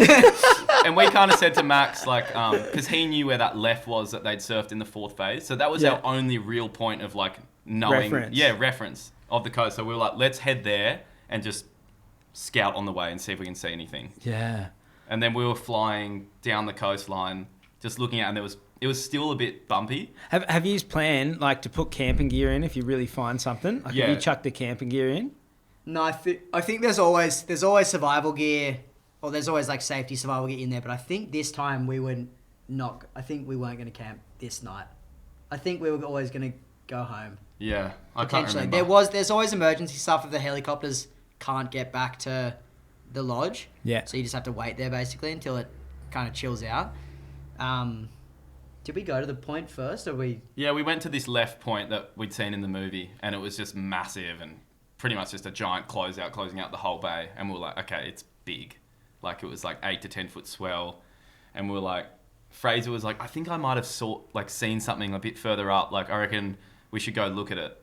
And we flew back the coast, and then we were coming over this headland, and you just hear Fraz just start screaming.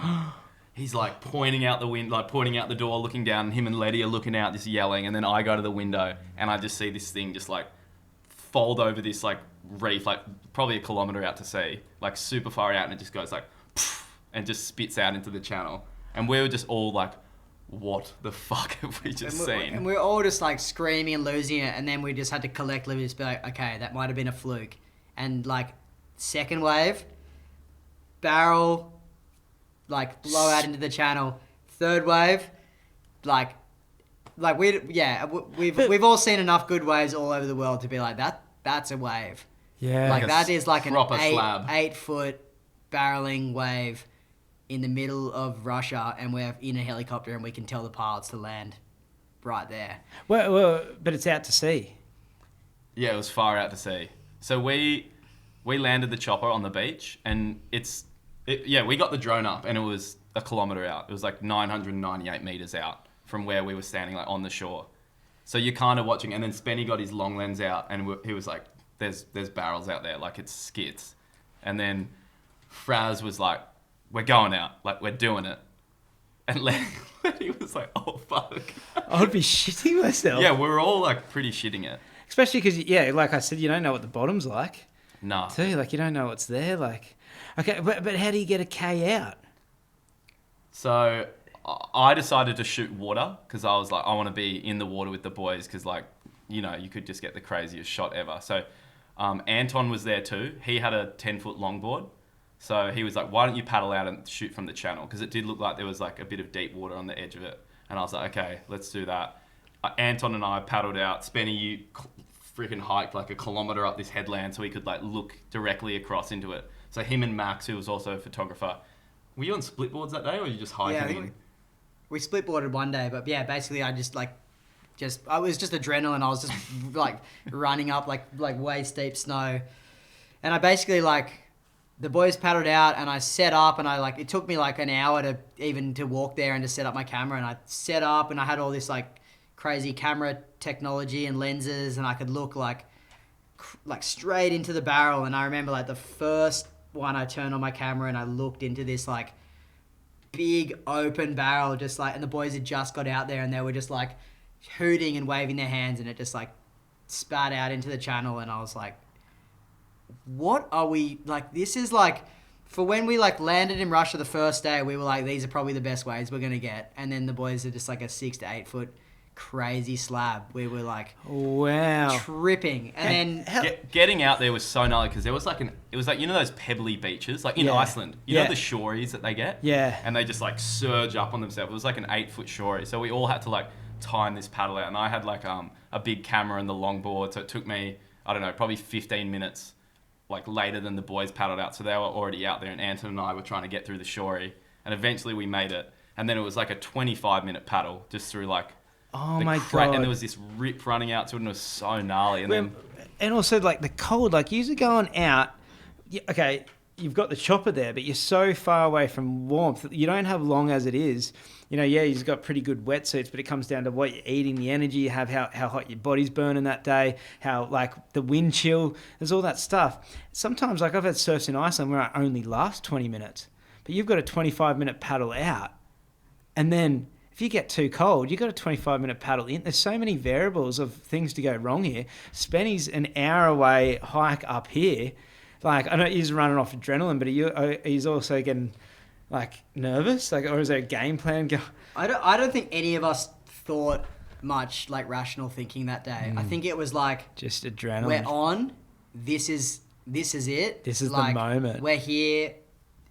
Everyone was just like, all systems go. Like, I was basically had my camera and I was walking before the boys had even decided if they were going out. I was just like, everyone was just like, we were on. Like, Letty was definitely a bit hesitant, but he was just like, let's give it a crack. And then, yeah, the boys had a solid nudge. Like, they first two waves they both made. What happened on the first wave? Like, because you just turned the camera on when they got out there. So there was a crazy empty, and then I saw Fraser. You could just see he was just like, he's a nut surfer, and he went in. Who got the first one? Fraser. And yeah.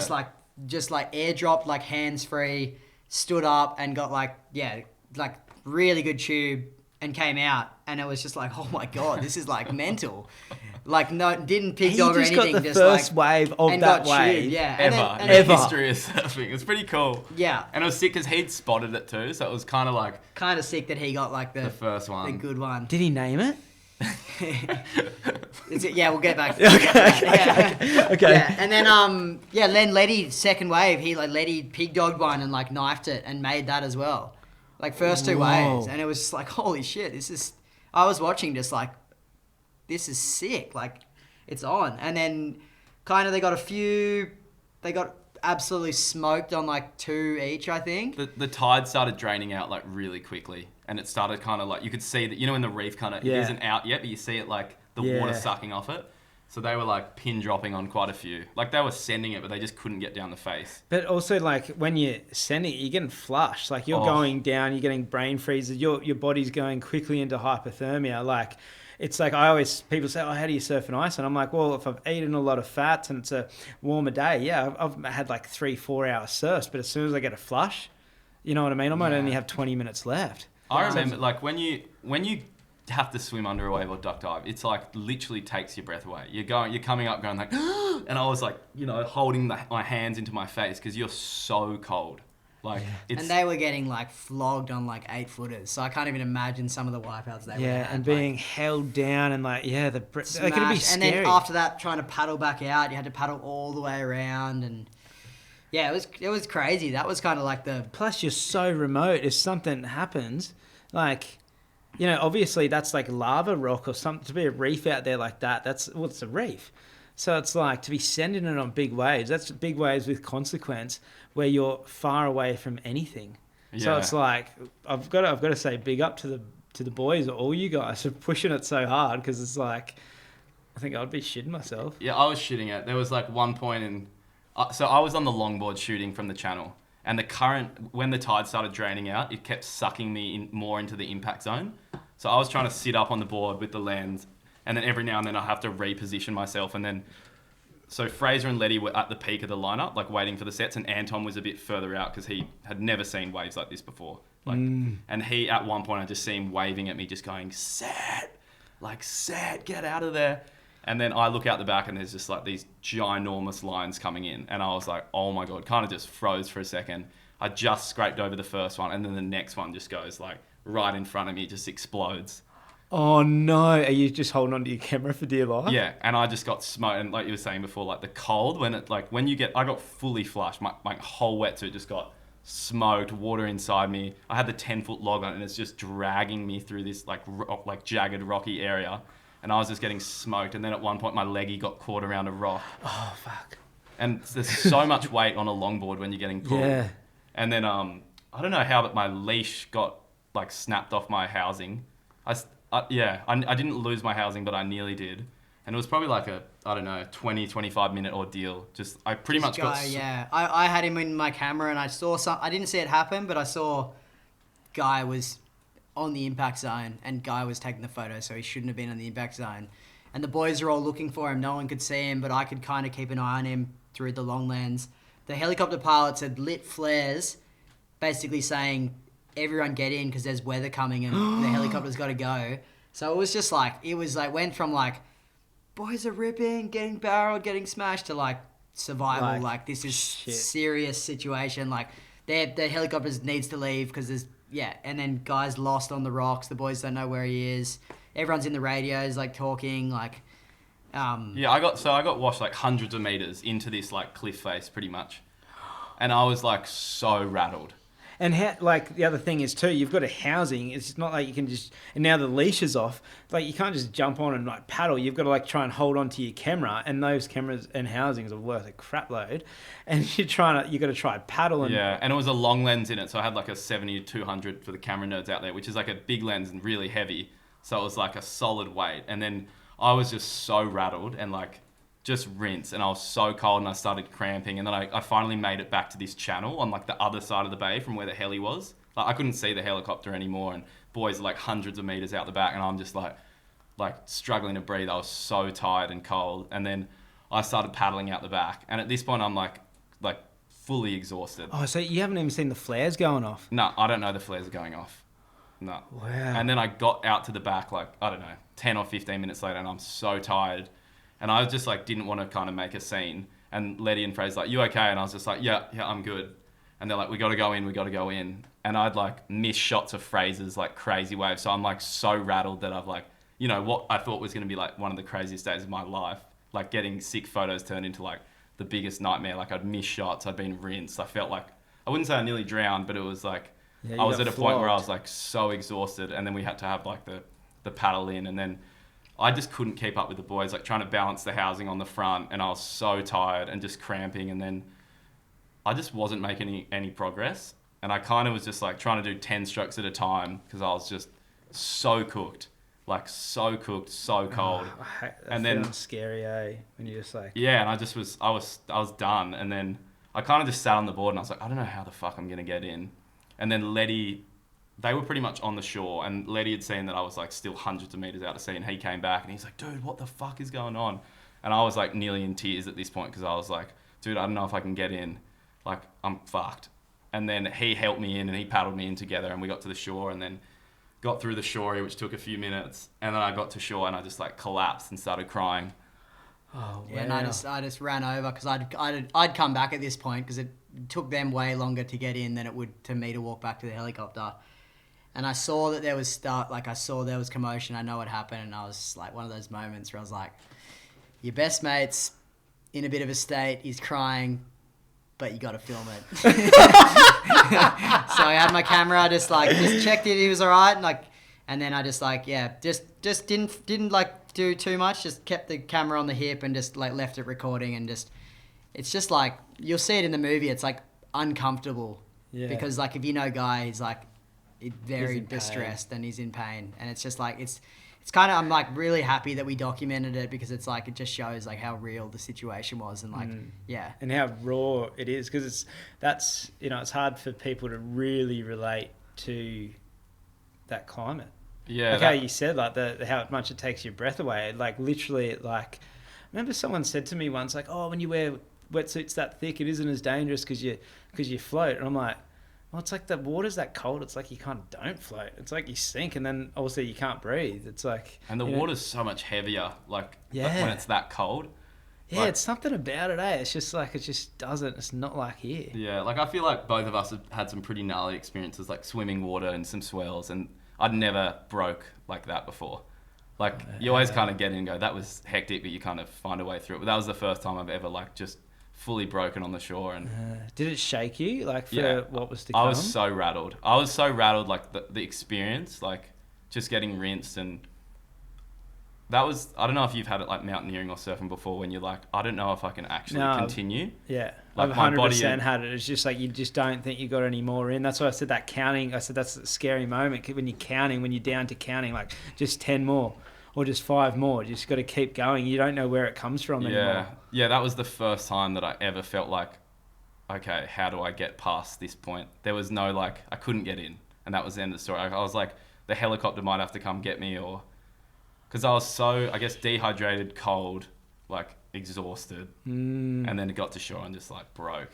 And yeah, like I remember seeing, because Max had got this like crazy shot of Fraser in this tube that I didn't get. And I remember just like my ego was just like, you fucking blew it. Oh my God. So did Max have a camera too? Yeah, he's a really good photographer. Yes. He was with me on the cliff. So we like mountaineered our way. I was just basically following his lead because he's a mountain goat weapon guy. Like he was, yeah. And then I was kind of showing him like how to kind of angle to shoot surfing because he'd never shot surfing before. And it's like crazy barrels. But I was just like trying to show him like, long lens straight in the tube is probably the go for this one, and he just frothed. Like it was funny, like when we first met him, he kind of was just like didn't really like give us too much. Like he's like, I'm gonna support you guys and help. And then after he kind of went on the first like 1 or 2 trips with us, he was like dropped all his clients, dropped everything. He's like, I'm with you guys every day. Like whenever you guys are doing cool shit, I'm coming with you. I'm coming in the helicopters. Like I'm coming and camping with you guys. Like he was just like all on when he kind of saw like the potential and like how passionate we were about this project and how like about like sharing his hometown and his area. He was on. Yeah. So what was it like that night then when you got back?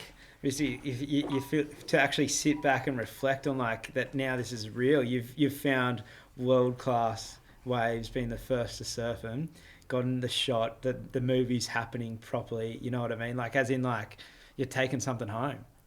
That just blew all our expectations times a million. Like we never thought we'd ever find a wave like that in Far East Russia. Like if you'd shown us photos or video of that setup before we went, we'd be like, it's not possible. We're never going to find anything like that. So that night we were just like, the helicopter ride home, we were just like, what just happened? Like, you just like triple backing up your hard drives. It was crazy because we were just like, what, like. Yeah, I think like it was a crazy turning point because that was like day 20 or something when we found that wave. So we'd already been there for 3 weeks until that happened. So we'd surfed a bunch, we'd done snowboarding, a bunch had happened, and then pretty much every day there was new developments with the situation with Russia and Ukraine. And most days we were kind of like looking at ways of how we could get out of Russia or like just like thinking of backup plans, and we were getting messages from people at home, and it was leading up to finding that wave. It was like there was still like there's so much pressure. What are we doing? Like why are we here? And then it really felt like that day was kind of like this is why. Like we're here. Like it wasn't like we've just absolutely nailed it and that was crazy. It was like okay, we're onto something on this coastline. Like this is probably a lot more special than we think it's going to be kind of thing. And I felt like we all, like each of us that day were like, that was sick, but there's still so much potential out there. So like, was this wave a right or a left? Left. So it was a left. Oh, is it the one in the trailer? Yeah. Yeah. That was flying in. That one was flying in. That's what it looked like from above. Wow. So 20 days in on, before this, you guys are snowboarding, just surfing kind of thing. You've got your real swell, but wasn't it a couple of days swell? Like, was this the first day? Like, are you guys going to still try hit it the next day? I think there was a 1 day swell, wasn't it? Or was it just one day? The thing there is the weather just changes. You know what it's like up in the mountains. Like, so that arbor, we probably, I don't know, that day mission turned into a few hours, but it's like, hey, flares are up. We got to go. Heli's got to move. It's like and then helis are grounded for a week. Yeah. Yeah. So they just like can't fly. There was times when there was swell, but we couldn't get to the coastline. Or we could go to that one beachy, but you can't fly the choppers because it's blizzarding outside. So there's no other way you can get to the coast. So what are you doing in between? Just sitting in the... Just hanging out. We had... I reckon we had like a week where we couldn't leave the cabin basically. He's getting cabin fever? We were just snowboarding. Yeah, where we were staying, they had like a little snowboard run, and we had snowboards. Like they just gave us snow gear. So we like on the lay days we'd be doing like data backups. Obviously, we'd be looking over footage, and then we just snowboard, hang out. But those were the times when it got hard with the situation because we obviously weren't looking at the news a lot, or didn't have access to the news a lot, and then you'd get calls from friends and family being like, hey, you guys need to come home. Like, this is getting ridiculous. Like, the situation's worsening. And we were kind of like in such a isolated, safe bubble up in the mountains having like the time of our lives. And then you'd get a message about something that's happened and you're like, holy shit, okay. Yeah, are you thinking that you might not be able to go home via Moscow? You'll have to take a different route? We looked into pretty much everything you could think we could look into. We looked into like boats to Japan. We looked into boats to Alaska, charter flights out of Vladivostok or wherever it was, getting through Moscow. We looked at like all the options, and it was pretty much, as hard as it is to say, it was like, stay your visas for the days that you have your visa and leave on your same return flight where you have your return flight booked. That was basically the end of all of the investigating of how we can get out, and if we can get out. It was like, you guys are safe where you are. Don't try and change your travel plans, because a lot of the flights were getting cancelled. It was, no one really knew what was happening.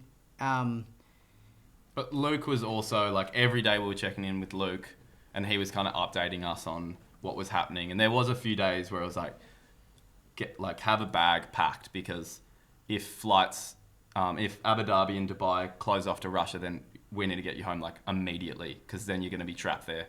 So there was probably a week period where we were pretty on edge of whether like we were going to leave the next day.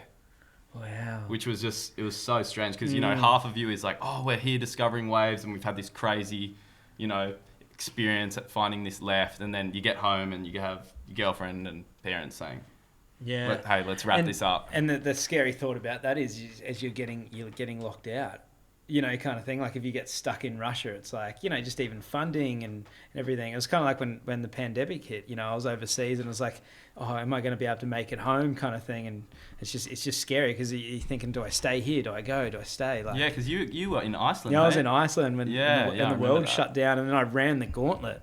I got the last flight out of Iceland as Iceland closed, and made it to England. And then my flights got cancelled because of Emirates shut down, and then weren't flying via, I think it was either Abu Dhabi or Doha that I was going via. Yeah. And then they shut down, and I got stuck in England. You know what I mean? I ended up on a volunteer flight with Qantas that had to take a plane back to Australia. And I was a volunteer, but it was the longest commercial flight, a 787, I think it was, that ever done. We couldn't take our luggage. They just had to fill it up with fuel and try to get it to Darwin. Wow, I remember following that. Just such a crazy so time. Scary. But I can relate to that with that. It's just like, you're over there and you're doing something and it's safe. Like when I was in Iceland, I'm just with my mates. They're like, man, just stay here. It's all cool. You know what I mean? You don't see any danger. But what's going on in the world, and the whole thing is like, oh, if you get stuck there, or you can't go home, or you don't know what's the unknown. It's like, is this going to be a World War III? Is it going to be this huge, you know, like... Yeah, what I don't know if I'm... I'll just say it. We had our visa for entry date and exit date. Visas were okay. They weren't going anywhere. But the Australian embassy in Moscow was no more. So basically, if we wanted to change our visa or overstay, understay, we just couldn't, because there was no way that we could have changed it or got a new visa or anything. So at the end of the day, it was like, stick to the plan. Yeah. You guys are allowed to be there. You have your visa. Don't try and change anything. Don't try to get a new flight. Just like, go with what you have planned, and that was basically what we did. So you're 3 weeks in. You've scored you've scored like you scored the thing. So what now? Like, now you've got your first swell, your first real waves.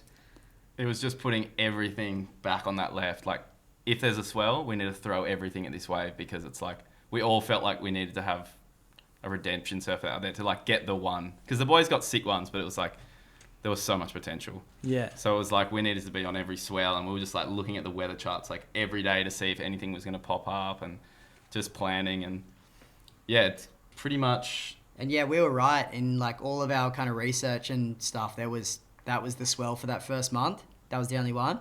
There was really fun, like beachy swells again. Yeah. So then we knew that there was some other waves. There was one stretch of coastline that we could get to via like snowmobile or skidoo.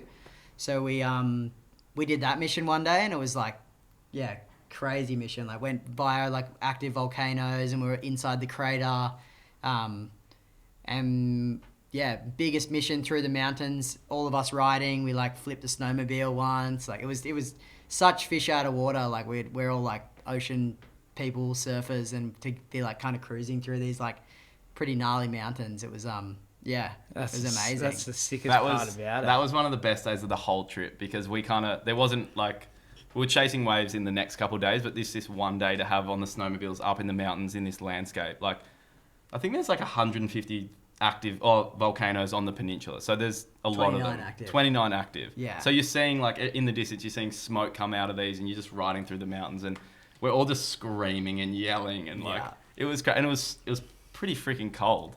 Yeah. Like we're all rugged up with Yeah, like we the had, craziest like, gear, and Yeah, I had like thermals, shirt, jacket, down, big Arctic jacket. Like it was, yeah, and it was cold. That was still one of the times when I got genuinely cold with all that layering on. Like, I was just thinking, imagine not having those boys with you and trying to do that, being how you said, fish out of water.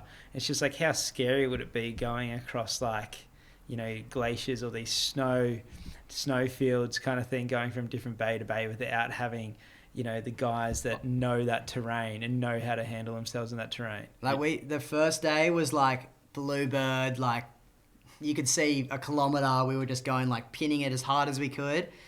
And then we stayed in this like little volcanologist hut, which is like a scientist hut under a volcano, because we couldn't get the whole way to the coast in the day. So we all like, yeah, slept out there, and like we just stayed in this little ghetto wooden cabin like under a volcano. It was crazy. And then yeah, that night this storm hit, and like we woke up in the morning, and it was like, yeah, that was like one of the scarier days of the trip, because we were riding snowmobiles where none of us had ever done it before, basically, and you could barely see like the guy in front of you because it's such a whiteout, like blizzard, and we had to still all ride the snowmobiles like through the mountains. And how would you know like which way to go without the boys? the guides. So we had to stay really close to each other, because it was full whiteout and like so cold this day. Like we were all icing over our faces, and like your goggles would just freeze straight away. So you like had to take your goggles off, and they had GPS. They had like Garmin's, but it was crazy day. Like they were speaking in Russian. There was two guides, and they were speaking in Russian together, and we were just like, fuck, this is so wild. Like if we lost one of them, like you're done. Yeah. Like, it's real. The thing, it's like when you're getting that cold, like what are you doing to warm yourselves up? Are you like just moving, like get off because the Skidoo, we were stopping every few minutes, because we'd all have to catch up to each other and make sure everyone's safe and doing okay, and then we'd just kind of have a shake around or have a little cuddle, and but there was seat warmers and hand warmers too, so your bum was all good. Oh, that's freaking brilliant. Yeah, it was pretty luxury, those ones. Yeah, they would have been like...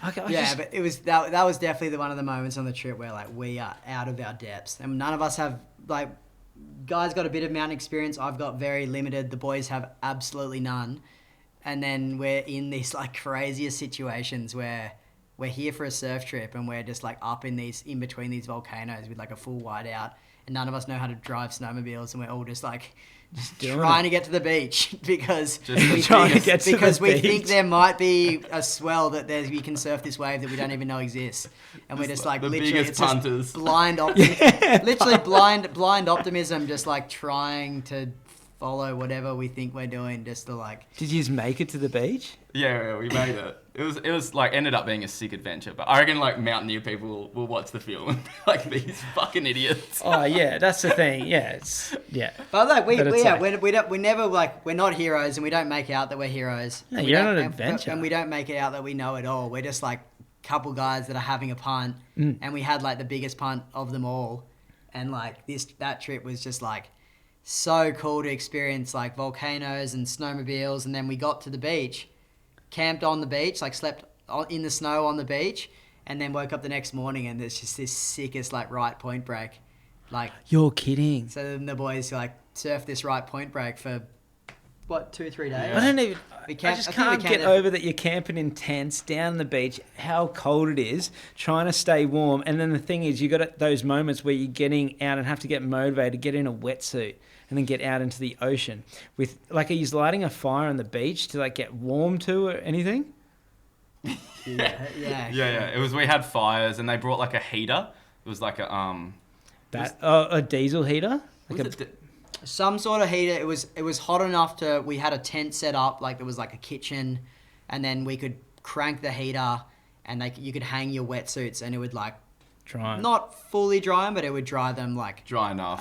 And the boys had 2 each, so you'd kind of, so they'd probably surf once a day. Like if you surf twice, then you got to let you like, yeah, it's pretty damn hard to put on a wetsuit when it's that cold. Yeah. Well, you like, just can't. It's just dangerous, and it's just And you come in and you're just like sitting by the fire, just going like, oh my God, like your hands are just like shivering and. Yeah, like we had a pretty solid base camp. We had our tents and we had had plenty of food, and yeah, we had I want to know what these heaters are because I've been trying to look up like these diesel heaters because I'm looking at buying a 4B in Iceland for this next trip. Yeah, because instead of a van, like getting a 4B, but then I'm like, I need a heater or like for any camp I'm going to do. You do need something warm there. Yeah, like a down sleeping bag. Even like getting out of the surf and like getting in the car. Like when I had the van, last time I had a diesel heater in it. So you're opening up a door to a warm space. Yeah.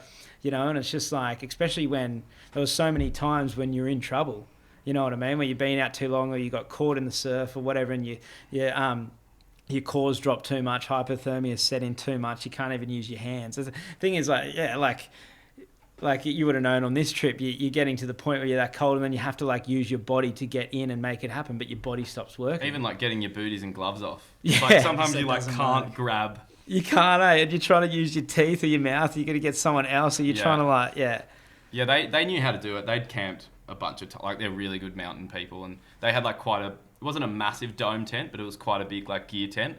So like that's where we'd all go hang. You couldn't just have like little North Face tents and survive out there. Like it'd be too hard. You need to have like an area that you can all go chill in. We had a pretty good zone that we could kind of like come back from a surf and we could all just like huddle in like it was like a little tent with a table. We could have some food, or just like talk shit and when we like. Yeah, it was crazy because we'd go to the coast and there's like no reception, no electricity, no nothing, and we just like out on our own. Not like with all the situation going on in the outside world and all the messages from home and everything. It was so cool to just message our family and be like, we're going to the coast for like 4 days and we're fine, but you're not going to hear from us. Yeah. And we would just like, we'd be totally just disconnected. like, we just disconnected from the world and what was going on, which was pretty special, I think, on those trips. Especially at that time. Because it's selfish to say, but there's so much going on, like, but we were there to like focus on like this project, and it was pretty hard for all of us to like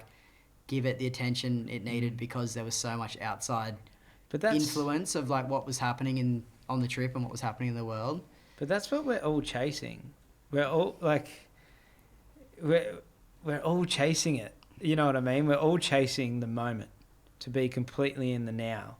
You know, and I was thinking about this today when I was driving down here, just with retirement. What people chase is they're like, you know, when I get to retirement, then I can sit and enjoy and smell the roses. And I was thinking about like why, like what traveling means to me or adventure means to me, or like I was just saying to you, like what I get drawn to about the mountains is just about just being able to stand in them. And the reason why is because you're just so in the moment.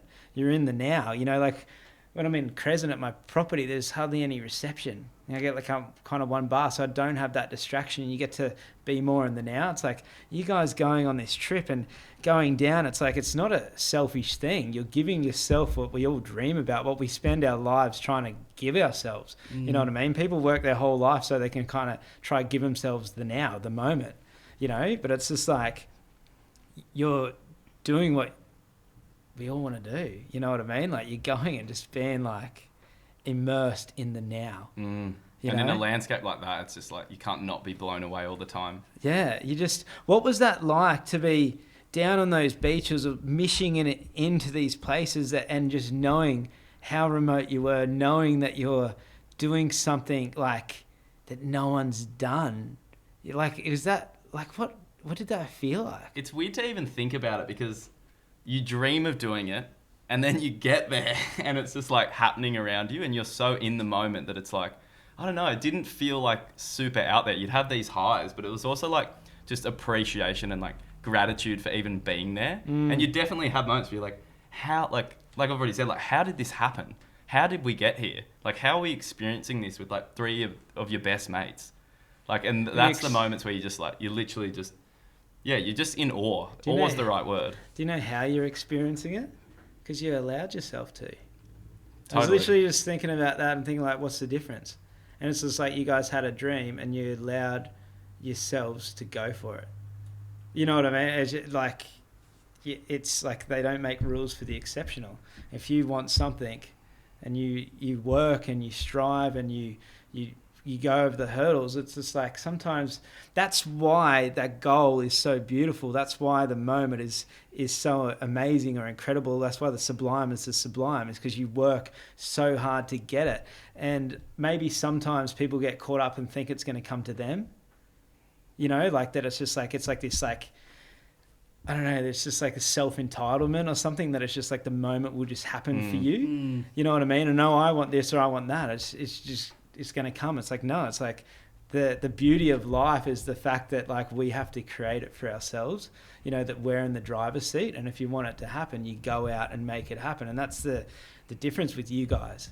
You know what I mean? That's the difference with people in this world, that, you know, like that you went out and just made it happen. You gave it to yourselves. You allowed it, you know? Yeah, and I think that's like definitely like if there's one thing this whole project showed us is like, just go for it and have a punt, because it's, if you looked at this project, and I'm hoping people will see the book or the film and just be like, how the fuck did these 4 guys do this? And they're flying around in helicopters and they're going past volcanoes and like all this crazy stuff, but like we worked so hard to get there, and we just like what you were saying, we just like allowed ourselves to chase this dream, and nothing was too big of an obstacle for us to just like turn around and like stop. We just like kept pushing, and then we've done it. That Sarah Paddle's book that I'm reading, you know, the lady that, and I'm interviewing her tomorrow, the lady that paddled the Nile, she says at the start, when she first had the dream, the biggest realization that she had was that people doing incredible things she thought were just saved for like, you know, like special forces or army people, or people built like that, people that are mountaineers, born in the mountains kind of thing. And what she realized when she started looking into it is that most of the people she was inspired by doing these incredible things were just going for it. We're just going out there and getting, you know, it done. And then, you know, like she went for her, you know, incredible feat because of that. And that is what always makes me, you guys said it before, you're on snowmobiles. It's so out of your comfort zone. These other two guys are just doing it. You know what I mean? It's nothing to them, but to you, it's a huge feat, you know, and that's the experience, you know. It's like, what's the point of having the experience if you know it, you know? And it's just like, I know that my mates in Iceland tease me, or, you know, they kind of like in a fun way would give me a bit of shit at the exposure that I got from like, you know, just going up and living in a van and like, and just surfing and finding waves. And they're like, well, this is what we're doing all the time. I'm like, yeah, but you know, you guys did it, but like no one's really doing it. So it's like, it's so foreign to us. And I'm like, if I did it all the time, it wouldn't be that foreign. But it's just like, it doesn't, like anyone can do it. It's like sometimes we, like, people are looking at you guys and going, oh yeah, but like you did this because Spenny's an amazing filmmaker, you know, you're an amazing photographer. But it's just like, you weren't always an amazing photographer, you weren't always an amazing filmer. You know what I mean? It's just like you didn't always have the audacity or the balls to just reach out to all these companies and say, hey, you know, we've got an idea. You know, like you said, you got like a whole heap of no's before you got a yes. Yeah. You know what I mean? It's just like, the reason why I'm saying this to you boys is because I've seen the journey. I saw the first one, and now I'm here for the second one. And like, you know, I've just got a lot of respect and love for you guys and how much like you inspire me and motivate me. But it's just like, because I know you guys, I know you're just fucking two mates. You're just the boys.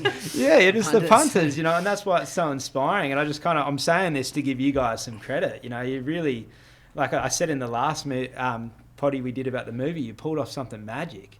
And like, I haven't watched the movie yet because it's not out. And like, by the time this potty comes out, it will be. But I've watched the trailer and I've seen some of your footage and I know what's to come, you know?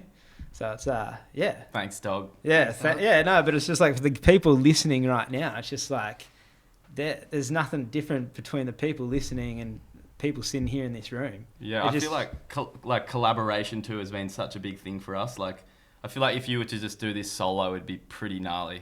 Like, but having like to bounce off Spenny and then Luke, our producer, helping, and then Letty and Fraser, and then the crew in Russia, it makes it like all seem like it's actually achievable. Yeah. And like wrote about it in the book a little bit, but like belonging to a group of friends that like all believe that this is achievable is pretty like special and powerful. And like you all have the same goal, and it kind of like allows you to kind of want to overachieve and overdream and, you know, like shoot for the moon and see where you land, because like you're in it together. Yeah. And you're not scared of failure as much, because you're like, fuck it. If no one likes it, we can look at it and be like, we had the craziest trip of our lives, like, you know? So it's not like, obviously the project's amazing, but then even getting to share this experience with your best mates, meet all these people, it's like, it's just amazing. And like, collaboration's been one of the biggest teachers. It's like, you don't have to do it alone. Yeah, and if you don't have friends that are doing it, you can find them.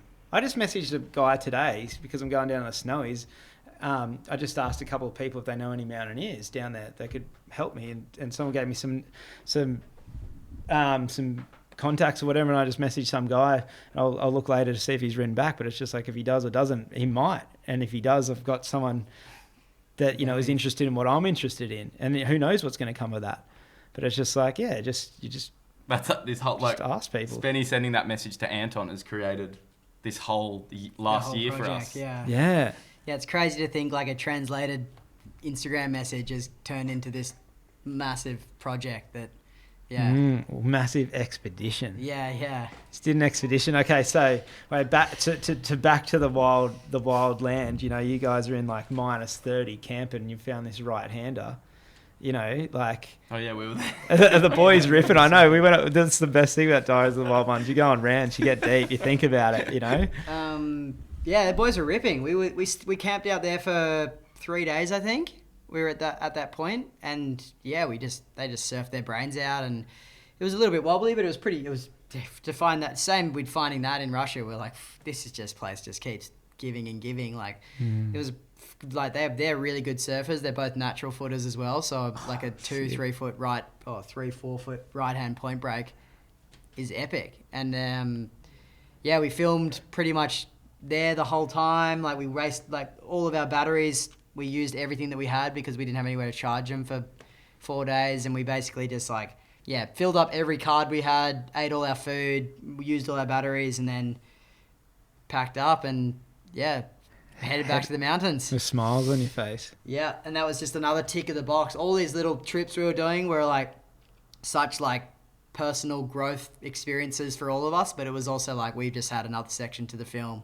We've got another section to the book, and it was just all these little ticks, just like after that whole transit section, which we documented, that was a big element to it. And then it was finding the left, first surf, right point. It was all these tick, tick, tick, tick. And we're like, holy shit, we've got a movie. We've got a movie. This is kind of cranking now.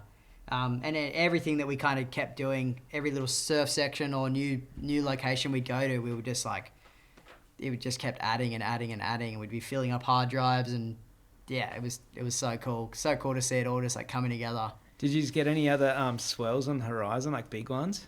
Yeah, there was one more big one that even touching back on getting back to the lodge after that trip, it was such a mind fuck going from nature, no connection to the internet, no idea what's happening in the outside world, and then you come home and your phone's just got it gives me anxiety. Use the GoPro again. See you later, buddy. That kind of gives me anxiety. I have that on my land. We want to pause? Yeah, can you pause? All right, back. Another toilet break and ordered some Thai. I love this. I just love catching up with people. How long's it been now?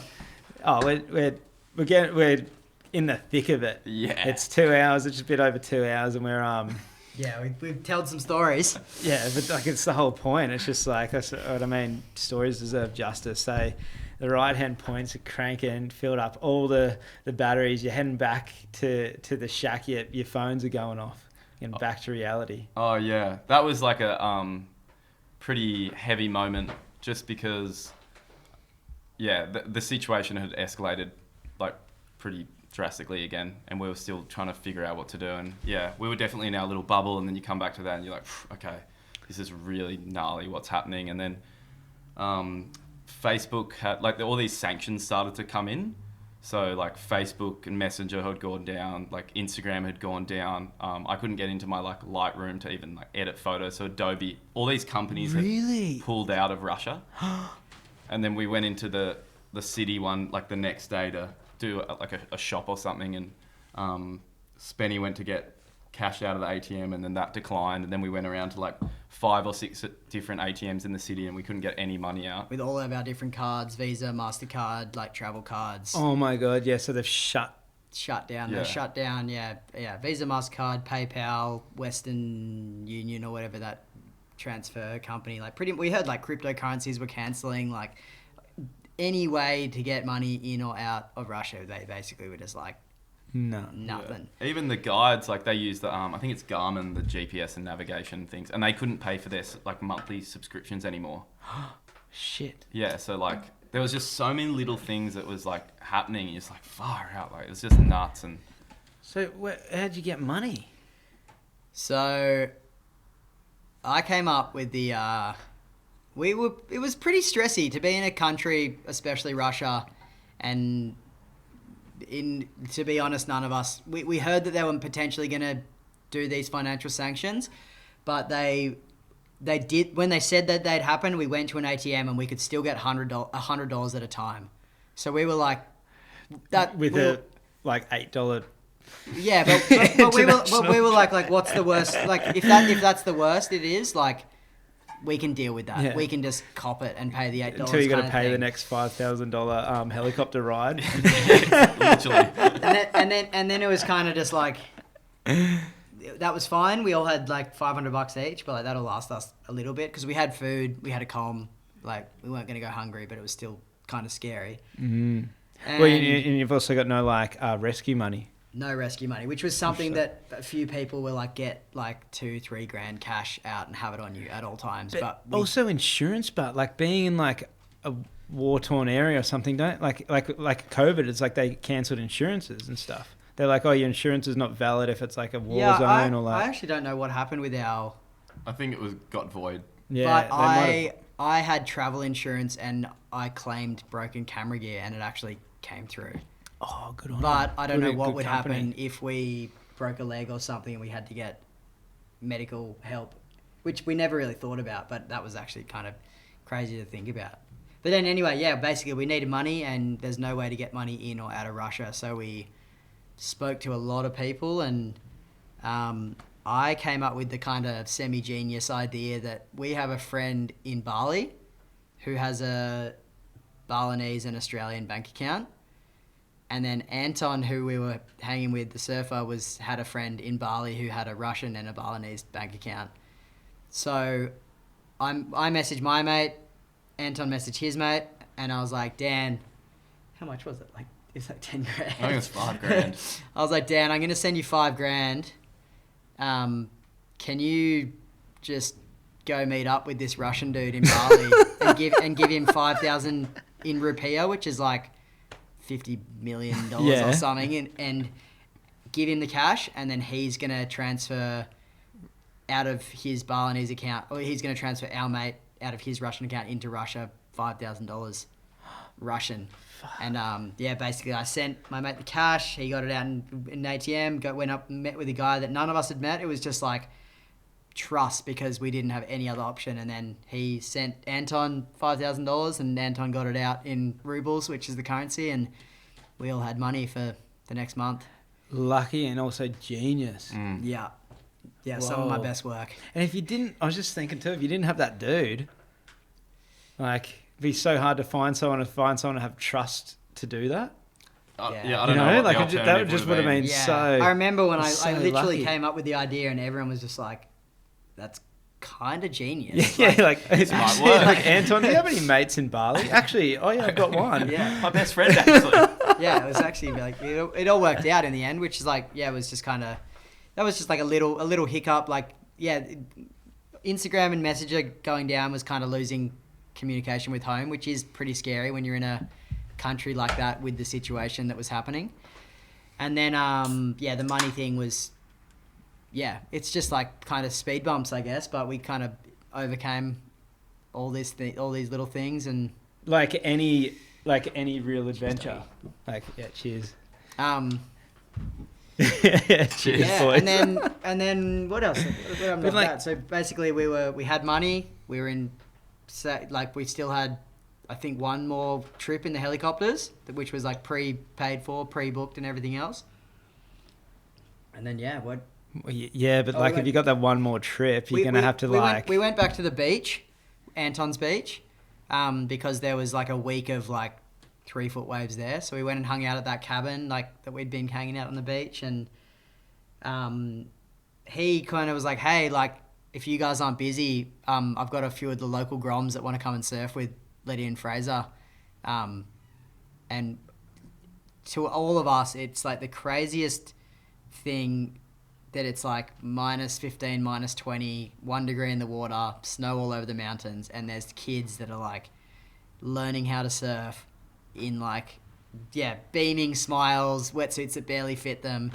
Like it's something that I really struggle with getting in the water, and I think pretty much everyone does. And these kids are just like hard as nails, just like pure froth, just want to go surfing and love surfing, and they're learning to surf in some of the wildest conditions ever. Just filled with excitement. That was pretty special. I think I touched on that at the start, but that kind of coming back to after all the hustling, all like the scary moments, ups and downs, not being able to get money, all the chats from home, like seeing that much genuine froth in the most wild place, and these kids are just like being there for 2 months at this stage, like, or coming on up to like kind of 2 months, like.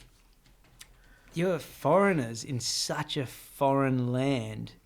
It's like, how did the locals look at you?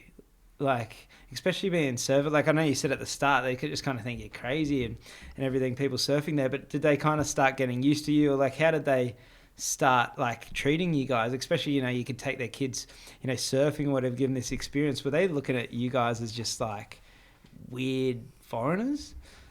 Everyone was so friendly to us. Like, we were made to feel so welcomed and safe on our trip, and everyone we met was just like so stoked that we were there.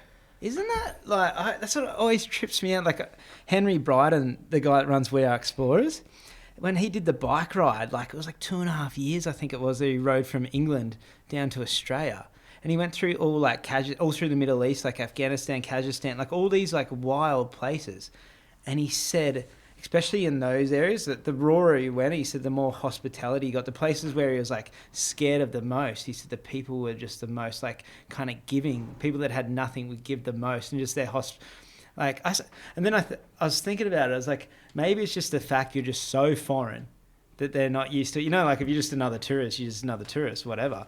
But when you're just so foreign like that, you actually have the opportunity to get that unique, really raw, like experience, like that genuine like kind of culture experience with them. I think what was like also what was crazy is like 24th of February we flew into Moscow. That was the official day that Russia invaded Ukraine. After that day there was no more tourists. Like there was no more people coming in that weren't Russian nationals. So it's basically that we were probably some of the only tourists cruising around, and we stayed for 2 months after that kind of cut off. So we were pure, like there wasn't many people. I don't reckon we saw a single other tourist when we were there. Definitely not in Kamchatka. Like we were just like on our own, and people could see, like they wouldn't give you weird looks, but they knew like you weren't from there basically. But remember when we were at we're at like a takeaway burger shop one day, and these two randoms came up to us, like a couple, and they were like, "Are you guys the surfers that are here?" And we were like, wow, like people... they're talking about it. Yeah, got around. Yeah, which was cool. And like, again, we could only speak on our experience in Russia at the time, but everyone we met was like, amazing. And they were just like you and I, just like love nature, love snowboarding, love surfing. And did you have to be like careful of like the police and stuff, like getting around, like, like where you hear of like kind of like, Bali, you got to pay bribes and stuff. You kind of hear that about Russia too. Did you just have that in... We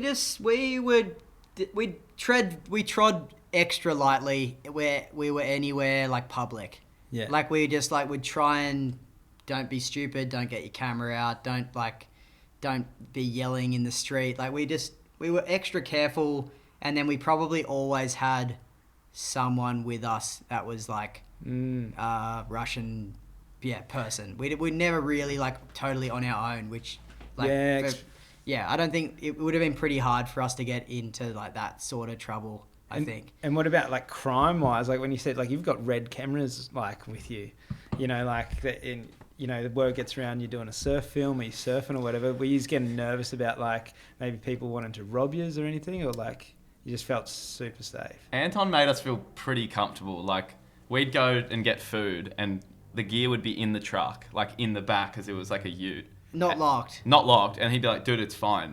Like no one's going to take anything. And we'd be like... I'd be like, dude, I'll just sit with the truck. And he's like, no, Spenny, he's like, you're crazy. He's like, it's okay. You can leave it. And I'm like, I'll just sit in the back. Like I'm fine just sitting in the back of the truck. You guys go get me a burger. I'll just wait with the gear. Like, and I just like hung out in the car park. But he's like, trust me, no one will take anything. And I just, yeah. It'd be too hard on a trip like that when it's 2 months. And if I lose a camera, then it's like, why didn't I just wait with the truck? All that. But yeah, there was no time when I felt unsafe or like in that kind of way where like someone made us feel unsafe. Everyone was so friendly for where we were. But we're in such a bubble. Like our group was like... And we're so isolated and far from what people are probably like establishing with like Russia at the time. There's so much beauty in that. Like when we sailed, when me and the boys on the yacht, we went down like Arche kind of thing, and especially when we're still on the mainland before we started going out to the islands, out to Simalu. North of Simalu was actually super amazing. Where you'd pull into these villages and like same again, like you are just the token tourist. There is no tourist stop in there. It's just like maybe other yachts have come there before or passed it and traded in the next village. But there was like some villages that we went to that was just like, you felt so safe and so welcomed because they were just like, whoa. And it like, maybe it's your ego, but it's just like you feel super special. It's like this really raw traveling experience because you know you're not the token tourist. You know, you feel like they're touching you. They want to touch your blonde hair, and they want to like look at your skin, or like, you know what I mean. They want to crowd around and like look at you, and it kind of like it's this like unique experience that traveling gives you when you go that, you know, off the beaten track. Yeah, especially I think being there at that time too. I think even us like before the trip, we have these stereotypical views of what you think Russian people are going to be like, and they just weren't like that. Because we've been sold a story, you know, especially through American culture, you know, like that kind of like if you think about it, you think about like movies, right? It's like it was originally like before the Cold War, I think it was like in the movies, like the evil villain was German, and then it switched to Russian. You know, think about the evil scientist. It always has a Russian accent. So it's like, whether we like it or not, or know it or not, we've kind of been brainwashed to think it's like bad, or bad men, or bad people. They're going to hurt us, or they're going to be out to get us. So we've got this wariness. Yeah. But then it's like, you know, like I've got quite a few Russian friends in Indonesia, and they're amazing people. I think just like anywhere, and it's really cool for you to have this experience and be able to come back and say, hey, like it's just genuine people like there are everywhere. Yeah, I think that was the biggest thing we came back. It's like, because we're at a time when the world turns against Russia in a way, and we're, you know, making these amazing relationships with these people. And again, we can only speak about our experience there, but it's like, hey, not all of Russia is bad. Like there's some beautiful people there too. So that are just looking after you guys, yeah. Yeah, and it's so sad to like, we've tried to not get political at all with any of this, but it's so sad to like be there at that time and then to leave and just be like, we probably, like there's a good chance we won't see a lot of them again if it keeps going the way that it's going, or like, it's very like... If it escalates, Yeah, or just like, they're just kind of getting shut off for the world, and they're just getting like, just pushed to the side, and to have such strong friendships with so many of them, like lifelong friends, just to like to kind of come back to Avalon, and we're just back in paradise and life's good and everything's kind of happening, and they're just still there, just like kind of can't really do much from the situation. It's super sad. I often think about that when I see like either, you know, wars or genocide or something happening in a country, and how like we watch it on the news and we go, that's bad, and then change the channel or something. This disconnection that we have to our brothers and our sisters, like you said, it's just because like we're not there. Like if it happened in our backyard or our family, like the feeling that it would be that it would instow into us, you know what I mean? But yet, like, we have this like disconnect where it's over there, it's like out of sight, out of mind, you know. But and I think that's the thing that I try and think about. It's just like, they're human beings that have the same goal as us. They're here to love. They're here to express. They're here to experience life. You know what I mean? They're no different from us. Yeah. You know, and it's just like, you know, you go over there and then there's these beautiful people open their homes and their hearts to you, and you got guys like Anton that just like drop their whole lives just to experience this thing with you. It's just incredible. Yeah, it's incredible. And then you see what's going on, and it's like, fuck. It's just it's just crazy. Like, it's a crazy time at the moment. Yeah, this is why I think it's so important for people to travel, especially young people. You know what I mean? Because it's just like, it just opens your mind. You know what I mean? It's just like you guys, as you've been able to drop that story that's been brainwashed within you guys through movies and story about the evil scientists. You know what I mean? You go over there, oh no, it's just dudes, just doing the same as us. All right, okay, so back to the adventure. I want to know if like this, you got one. Where do we go? Back to the beach? Yeah, you were going back to the beach. You've played with the kids, but you're looking at one swell on the horizon, and you got one left chopper ride. Yeah, so we thought we pretty much were at the end of the trip, and we thought it wasn't gonna kind of happen, and then just like someone looked at their phone and refreshed it 3 hours later, and there's like a big purple blob like coming up through somewhere that it's basically just like, if for anyone that doesn't know, it's like a purple blob is like 6 meter plus ocean swell, which like is, if it's good winds, that's like a surfer's dream. If you're like a big wave surfer, if you're a crazy charger. surfer. Not me, I'm actually really scared. With my knee. We basically, someone saw it, and it looked like we were leaving on the, when did we leave? I think we had about it was like 3 days before we were going to leave. And it was like, and you still got a chopper ride? We have one chopper ride, yeah. Well, pretty far over budget. Luke would say we didn't have a chopper ride left, but we full disclosure, we blew one chopper ride, and then we had to go over on the budget on our own expenses to make this last trip happen. But yeah, fairy tale ending, we thought, and this swell popped up, and 3 days left, and it was like 50-50. And we'd speak to Max, and Max, like, he was like the weather guru, and he knew the weather and the wind and the snow. He didn't know the swell, but he was like, it's like, yeah, it's might be good, but it might be kind of too much. Same with Anton. He was like, it's like kind of, the wind looks a bit weird, like it's wrapping around the mountains a bit funny, and we were kind of just like, 3 days left, like, we're not just going to sit at the cabin. And then it's like, you know what it's like in the mountains, it's like its own climate. Yeah. So trying to read wind forecasts, like it changes every few hours. So, you know, at one point, like a day out, we're like, okay, it's on, it looks like there's going to be like a clear weather window in the morning for the choppers to be able to fly in and get us, and then we head to the coast. And then you check a few hours later and it's like, fuck, the wind's gone like southeast or something. Yeah. And you're like, because if you're calling the chopper, you're paying for them to drive to the lodge too. So it's like, you got to make the call, and we were out of money.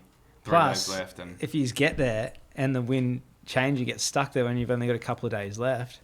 That's like a... And this one was, it was, we planned that the helicopter was going to drop us there at like lunchtime. That we were going to get one surf in that Arvo, which was like a bit of a bonus. And then the following morning, if the weather was okay, was the morning of like swell, wind, everything. You're going to camp. We were going to camp that night there, and then the heli was going to come and get us that next Arvo.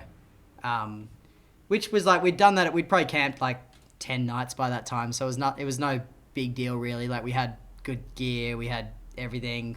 But yeah, this night was kind of like the mecca of weather for a little like send off for the boys. 3 days left.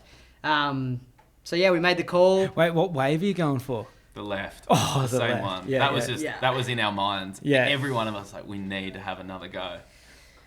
Yeah, and then we made the call. We're like, hey, Luke, we called back in Australia, and we're like, Luke, we're going to need to spend a fair bit over budget to do this last trip.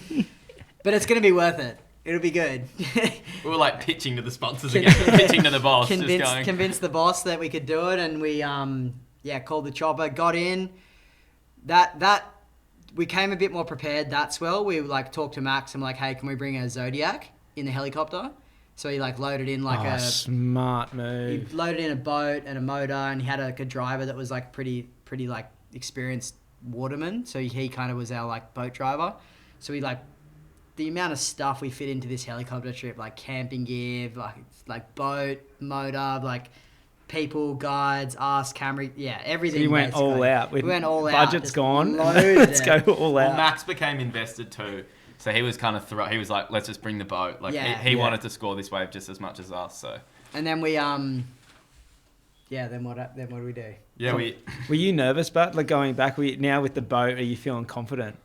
I wasn't nervous. I just wanted to score it, and I knew like what I'd done wrong the first time, and I was like, I'm not bringing a board out. I'm just gonna swim and cop the cold and like wear a few more layers and just be ready. And I knew like kind of how to read the wave a bit better after watching the footage and stuff. So I was like, okay, I know where to sit, and I'm not going to shoot on a long lens. I'll try to be like more in the zone. But yeah, we got there, and that morning the chopper couldn't fly for ages because of the weather. So we were just sitting at the lodge just waiting. And then Max came in and was just like, I don't know if we're going to be able to fly today, boys. Like there's another front that's just kind of hit the mountains where we are. And we were just like, fuck, okay, like, shit, is this the end? And then I think we were just sitting at the lodge for like a few hours, just waiting. It was probably like midday, 1 o'clock. And we just, it was snowing. It was kind of clear, but it was just like, fuck. Yeah, I don't know if we're going to be able to fly. And then Max came in and he was like, chopper's going to be here in 15. And we was like, oh, fuck. He's like, literally, he's like, we're in, we're going, we're dropped off. We're like, it's like military operation. I love this it's Max, like, dude. It's like, I love Max he was and like, Anton. he was next level. He was like, we're like literally not a second to spare. You're like running into the chopper, got your boards, we're taking off, we're going. Landing, chopper's leaving. That's It's So crazy. even the chopper's gone for the window. They have to. The pilots were frothing on this surf adventure too, which is cool. They Yeah. couldn't speak a word of English, but Max was like, yeah, they're keen. They know what's going on. Because I suppose it's so foreign for them. Like they're probably used to dropping people in the mountains or on top of a peak, not like down on a beach and like. Yeah. Well, they knew as well. Like the word had kind of got around that what we were doing was the first time that anyone has done this. Like, no one had ever done a winter surf project in Kamchatka. And I think after the first few like kind of wins that we had, people were like, this is like, stuff's happening. Like, and everyone would know. People in town would know where the surfers, the pilots would know what we're doing. Like, it was pretty, it's pretty special for them to just be like, all right, we're keen on helping out with this. And, so yeah, that day we got the window, we like ran to the chopper, got up, flew to the beach, landed. The waves were fun. It was like 4 foot that first day. Other left. We got the Zodiac straight away. We blew it up, set it up. Boys got in their wetties. We all went out and surfed for, 2-hour session. It was cold. It was so cold that day, and long waits between the sets. Yeah, like it was still overcast, and it was just like icy offshore winds. Boys got pretty flogged, and then, basically chopper had gone. We came in, and it was like, just like, we're on our own. You'll see this in the movie, but basically we set up tent, had some dinner. Max got a call from base camp, like the lodge, just being like, "Hey, there's weather coming in." Oh like, no! Like, nothing psycho serious, but he was pretty calm. He was just like, prepare the tents. Like, obviously you do your tent pegs, you build up the snow walls, you get all the stuff that's outside, put it inside the tents, and just like wait it out. And then, that's pretty good. And then we just got hammered. Like this huge storm front just hit us. And we were in the tents, and then you could just hear this like have you been in a tent, like in a storm before? I guess you've done the snow cave, but not like in the snow. It's so loud and violent. Coming through the, like, I don't even know where it comes through. Coming through the friggin' volcano, like, getting mountains, funneled through the mountains. And you just hear it, and it's like, you just know. And it felt like the tent was going to lift up. Like, we were holding it down, and there was, Yeah, it's getting pressed down on you. And then at one point we went outside, and the gear tent had just been ripped apart.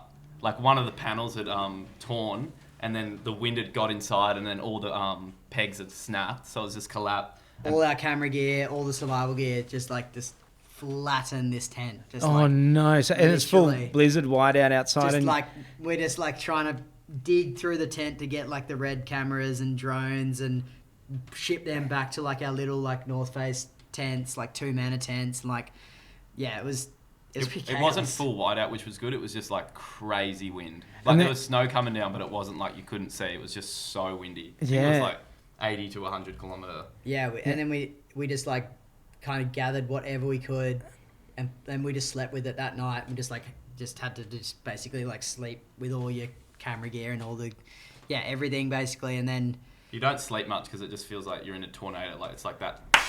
yeah. All night. Plus, it's you got to be ready to go. So it's you're so on edge that you can't relax.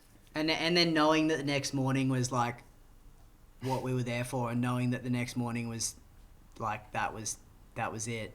That's the day we're going for. And then I think I remember waking up at 6 in the morning. It was still dark, but it was so windy, and I was like, there's no way that there's good waves today. You can just tell if it's 100-kilometer winds, there's not going to be good waves. And then we all it kind of died off for when we all woke up in the sunrise, and it was windy. It was just defeat, the most defeat feeling ever, unzipping the tent and looking out and seeing the ocean and just being fuck. No, There was still like 4 to 6 foot waves, but it was Be flying out. went so offshore, insane, just ribs up the faces of the waves. Yeah, you couldn't even paddle into it; it'd just blow you off. No, and we were all trying to stay positive, but we were fuck, You knew it. It's done. We blew it, and then we were you know what? Let's have a go. Let's get that Zodiac ready, and let's all go out to sea and try and surf whatever we can to get this.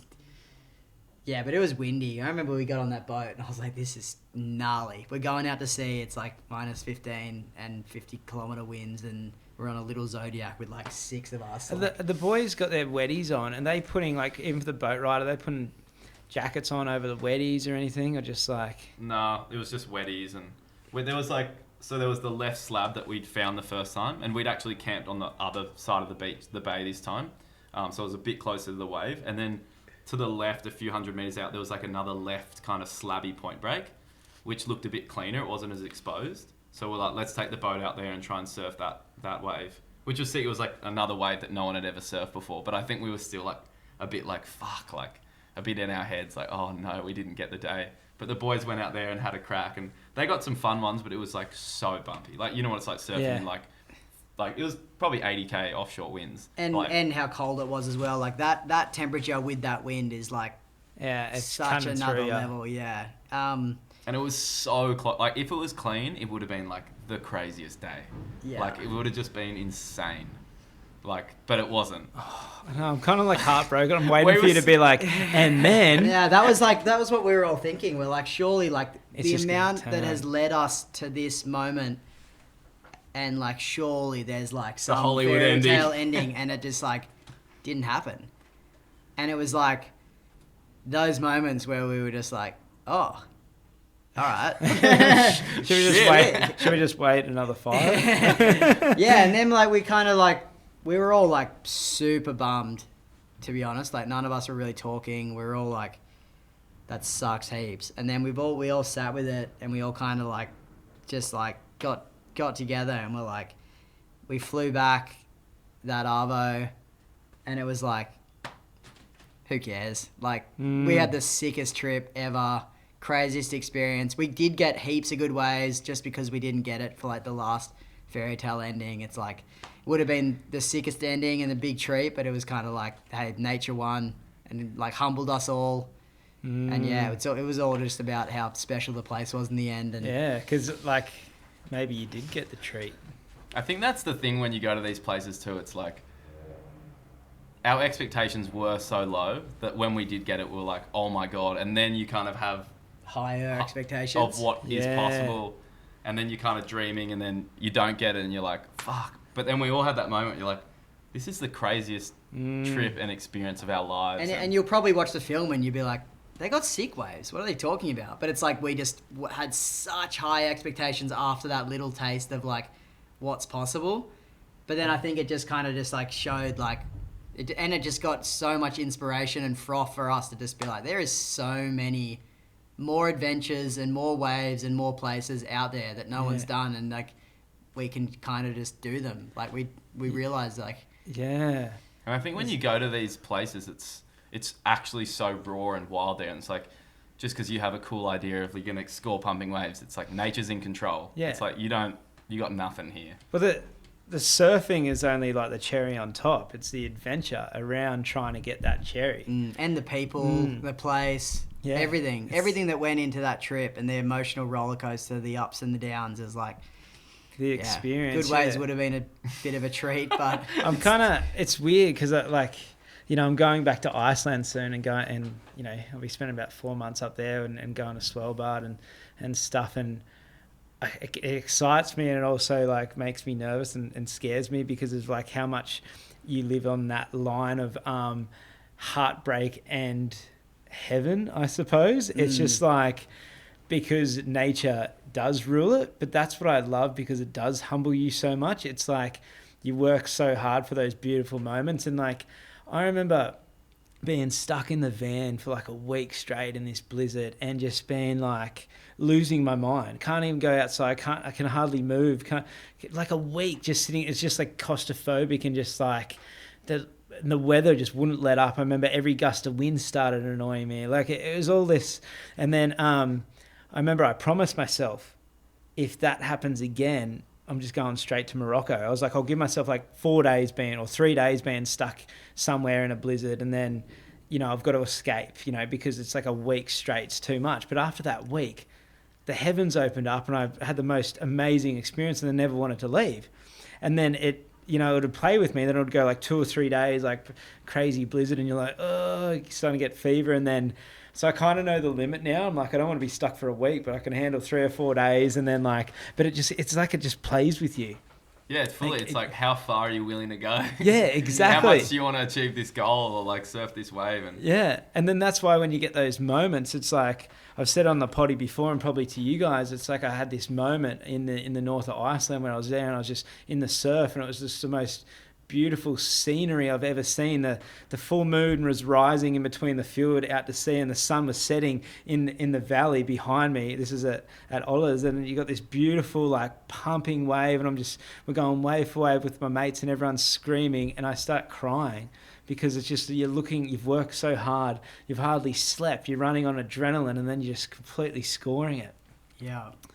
It just makes it so much sweeter, like when you go through all of that and then you get that moment and you're like, wow. Yeah, you worked hard. How does it feel, Spenny and Guy, to, like right now it's like, Chris Burkhardt's known for this kind of stuff, pushing the envelope and going to unknown and creating, surf films or surfing first places. Taylor Steele kind of thing, like these like famous names, world-renowned names in the surf movie exploration kind of industry, and then now Spencer Frost and Guy Willamette. Did I say your last name right there? Yeah, Willamette. Yeah, I got nervous with that one.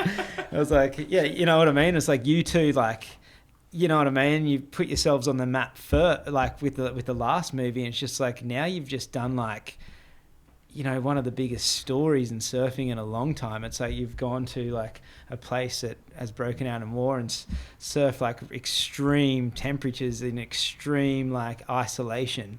It's just like, how's the ego with that? Like, you know what I mean? Like how does it feel? Like, I reckon we're both pretty humble people, and I still feel like those people are such idols to us. And I like when you even say their names, I'm like, they're so in like such another level to like where we're at. But it's like we're just kind of doing what we love, and like they're definitely like inspirations to us. And I hope people find this project cool, and we've kind of given it everything we have. And I can't wait to share it with the world, and hopefully hopefully it just inspires people to chase their own dreams, because we took a massive punt doing this, and it's one of the most rewarding things we've ever done. Yeah, well, the first one, and I said it at the start, the first one is, you ended up doing a double tour premiere with that, because you sold out, I'm just from memory, so correct me if I'm wrong, but didn't you sell out like all your first premiere tour, and then did another tour. I did good.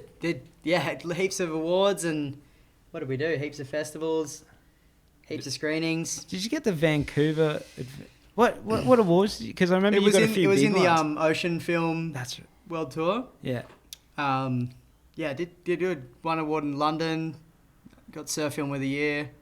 But yeah, hopefully this one gets received as well as this. Like, I feel like this one's, without talking it up, it's such a bigger beast, such a bigger story, such a bigger project. So Well, yeah, it was bigger budget, bigger, wilder place, more remote, and more we've all just exposure. like grown up so much. Like, to be honest, like, Guy can probably take it from here, but we did not know what we were doing in that first film, and we're still just learning. But yeah, I was like literally learning how to take photos on that trip, like, which is really really cool to look back on. But it's like, that's.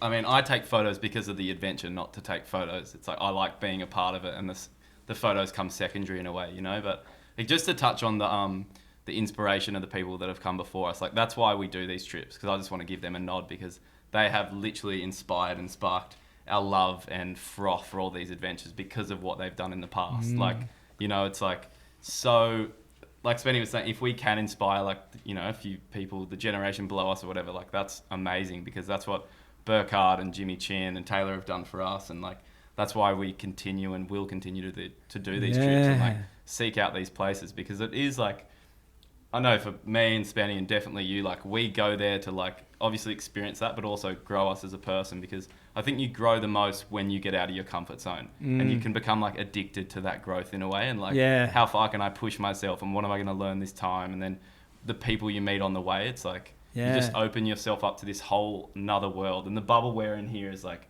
you know, it's amazing. We're so lucky to live in Avalon, but it's like, I think the biggest growth you have as an individual and as a person is like when you dive into the unknown and you don't know what's going to happen next, and to like do that with your best mates, it's like so sick. And like, like I said, those people have inspired us to do this. So that is so sick. Yeah. So now, like, you know, like I said, last time you did the coffee table book, and that's in my lounge room still up on the it's on the shelf, opened up to the middle page of that amazing shot you've got of Ollers and the wave there up in the north of Iceland, and you know, you've done another book this time, another coffee table book. It's much bigger because it's such a bigger story. We've flicked through it. It's absolutely incredible. It's especially the first shot, the first couple of like pages, and how you've got the story written out, which, you know, I read the first page and it kind of gave that depth. But it's like, what's now? Like, you know, the movie's going to come out soon, and by the time people listening to this podcast, it will be out. So it's like, how do we get our hands on the book? How do we get our hands on this movie? How are we going to, like, what's the plan for you guys now? I guess just want to give a shout out to obviously Spenny and Luke, our producer, and then Lucas, who's done a lot of the editing alongside Spenny, and another girl called Jordan. Like, it's just been this huge team collab effort. Like, none of this could have come together without everyone kind of helping out. So yeah, it's just been amazing doing that. The book, and shout out to my mate Jake Pencil, who designed it also. But the book will be online kind of, when's everything dropping? You probably... Yeah, so the film is finished. It's called Offline, so then now it's just getting like sound design, color, everything else in the next few weeks. It'll be done end of November, and we're premiering it 3rd of February at the Orpheum in Sydney. The book is getting launched before Christmas, so you can buy that for a Christmas present, which will be like 4th of December. And yeah, it'll be all on the website, which is... thecornersoftheearth.com. Insert here. And same with the Instagram, it's just the corners of the earth. Yeah, I reckon that's brilliant, and like you just said, and I'm not trying to sell anyone anything here, but it's actually legit how I feel. It's like a book like this, to be able to give that to someone, like you said, for Christmas or whatever, it's like you're handing someone inspiration. It has like photos of the whole trip and the story behind it. Like, imagine if it's like, you can't be what you can't see. Like, imagine if you handed this to like some 13-year-old Grom and said, hey, there's more to the world than that beach just down there. Because I remember being a Grom and I had 3 surf mags.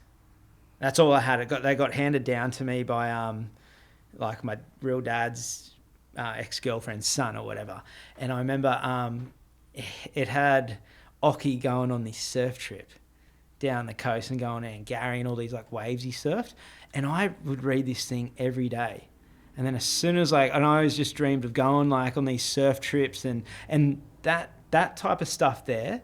And then when I was about, kind of 16, getting into surfing videos, we had the videos. I remember I won one at school, chocolate barrels and liquid trips with Mick, remember Pancho and the surfing that left in Peru, I think it is. And and it's got Mick Fanning as a grom in it. And it's just like, you're looking at this and this shapes you. So it's like as soon as you can get a job, you're saving money so you can go on a trip. I just wanted to go to Indo and surf a boat. I think in that movie they also surf macaronis, and they're talking about it's like the most perfect wave they've ever surfed. And so like these things, like this book, it just shapes people. And when it's there on the coffee table as a feature, everyone that comes into my house flicks that book open. And I've also got Lauren Ediver's. Yeah, Laura Enever's Undone. And it's like everyone comes in, they pick them up, they have a look, and you're like, oh yeah, and you're sitting there, and then it's really cool to say, the movie or whatever, or this scene or that scene. But I also wanted to touch on, I'm blown away by these wetsuits. What did you wear underneath? Like you're saying these vests. I'm stoked you gave them to the groms, but like now I'm thinking because I'm thinking of like how long I could last, and I'm not going to say the brand I use, but like everything you're doing, I just really want to paint the picture of how cold it is for people. And you'll see that in the movie. You're in like extreme weather. We can't even comprehend it here in Australia. But it's like, what were the vests you're wearing under? This is just a personal question. Yeah. What were they? They were 2 mil thermal vests. Yeah. Under the 6 mil weddy. So they were, Project Blank did them with the hoods, and because we already had a hood attached to our wetsuit, we just cut the hood off the neck of them. Oh, that's brilliant. And then had them under, and then like I said before, we had the heat packs. And did that make a huge difference? Yeah, it made heaps of difference. Yeah, the more warmth, especially if you're sitting in the water filming, which we were, because we weren't moving that much, you need as much rubber as you can get. Yeah. But if you're surfing, it's not too bad because you're moving and you're keeping your body warm. But definitely for us sitting in the water, you need extra. Would that vest restrict you too much? Like if you're surfing? The boys didn't. I think the boys probably wore them like half the time, depending how long they were going to surf. Like if we'd go out to the left slab, they'd probably put them on because they know they're going to be out there for longer and they've got a paddle. But again, it's like I guess it's finding that balance between like flexibility and survival in a way, and being able to surf. I reckon that's so cool that these guys make custom weddies for you. It was so sick to be like a part of that experience with them and like learn, because they'd never done cold water suits before either. So it was kind of, we're all in it together going like, is this going to work? What's going to be the best? And where are they from? They're local, like around here, Northern Beaches. Oh, sick. Yeah. So they were just like, we kind of showed them the idea and they were just like, we want to be a part of this because they want to start getting into more cold water stuff. So this was like such a good introduction for them into that world, going to one of the coldest places on the planet. That's kind of cool and makes me want to, support Project Blank now. Yeah, they were you know what I mean? They're just the boys from Northern Beaches. Yeah, totally. I might just give another quick plug to all the other sponsors that help get it over the line before we finish. Am I allowed to plug sponsors on here? Plug it. We've got to pay the bills, bro. Project Blank was obviously the main sponsor of the trip. FCS. Everyone knows FCS that surfs. Fishbowl, Misfit Surfboards. Wait, Fishbowl, are they camera? Fishbowl is actually like a healthy pokeball chain. Oh, really? Yeah, you had them? Sponsors Fraser to surf. They're one of like Fraser's major sponsors. They so they jumped were like, on to help support it. I love Pokeball. There's that one in Noosa I go to every time, but I don't know if that's that brand, but it's just like as soon as I find one, I just breakfast, lunch, dinner. Misfit Surfboards, Rusty Surfboards. Verve Remedy is a good old CBD company. It is, Helly Hansen, Canon cameras and Sun Studios, Red Digital Cinema, which was cameras, Snow Valley, and HeliPro, which were our help over there. Oh my God. What lords. And so, so that's a long list. And just for the people listening, that's just you guys just reaching out and saying, hey, we've got a cool idea. We're going for it. Who wants to jump on? But just got to remember you did the first one. You were able to do this with because the first one you just went out and just nailed it. like the first one you went out, no budget, half the thing was filmed on phones, and you just had such a good time, and you made this incredible movie that you could go, oh, it's just been brilliant watching you guys. Yeah, it's funny, the domino effect, hey? Yeah. And then just, again, a shout out to Luke Nello, who was our producer, who's pretty much worked a year for free on this and funded a lot of it. Wait, he's working for free? Yeah. He pops his head out. And now out getting us Thai. He's Definitely been... the hardest working man on this whole trip. Yeah, so much behind the scenes. Definitely, yeah, it's crazy how like we're all in the film and we're all a part of these interviews and everything. But yeah, he's definitely put in like the most work, and yeah, we're so thankful for everything he's done. That's the egoless job right there, the producer, hey? Yeah, crazy. Straight up, hey. Straight up. So, what do you reckon is next? Do you know what I mean? Like, oh, you can't even think about it. It's just I knew this question was coming. I didn't think it was going to come that soon. I reckon just wait and see how this one's received.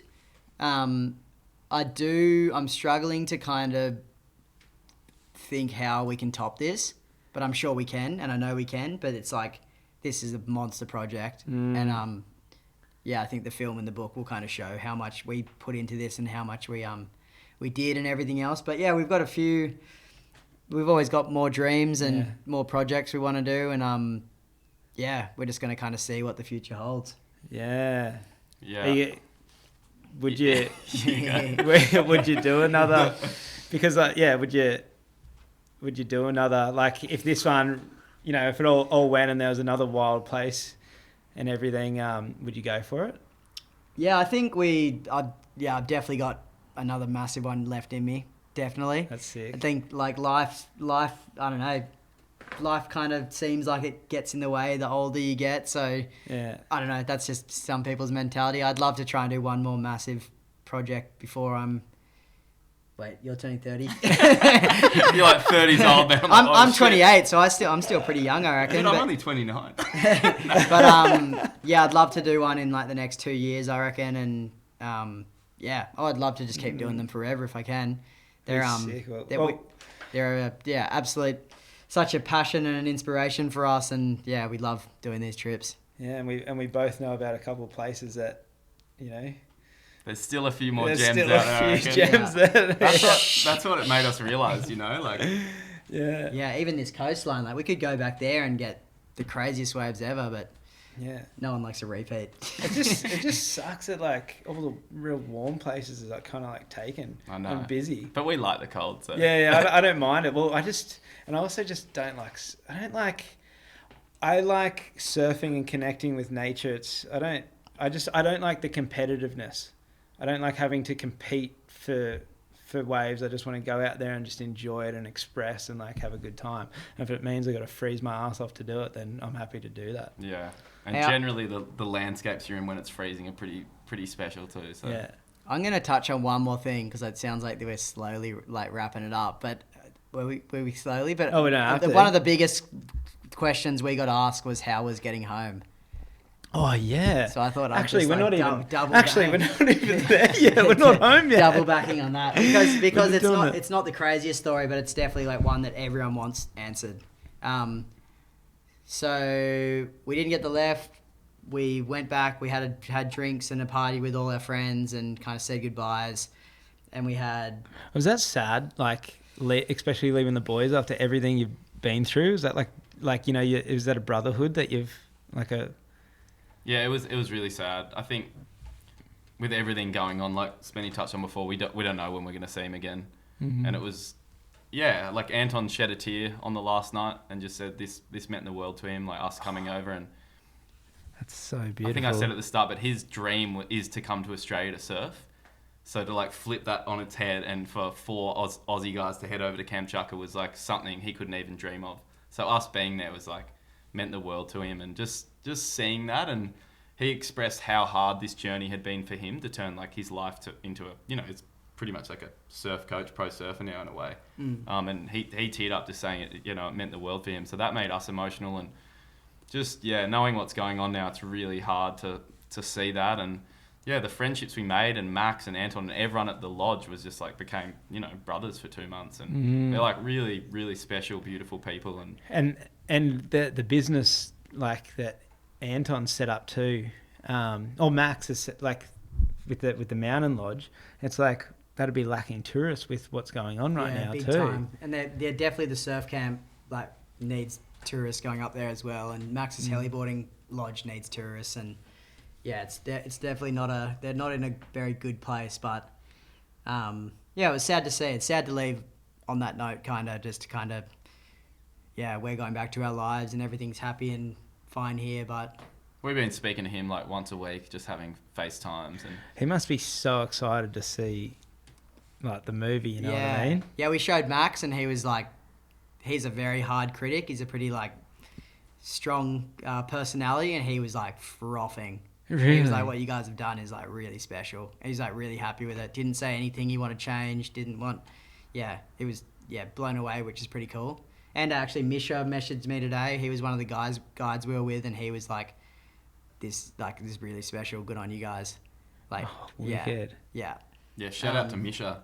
Yeah, we didn't say. Misha kind of jumped on as like a second camera to help me film the project, and he just like probably saved our life a few times in the mix, but also kind of helped film second angles of like all the sessions, and he's like a full friend for life.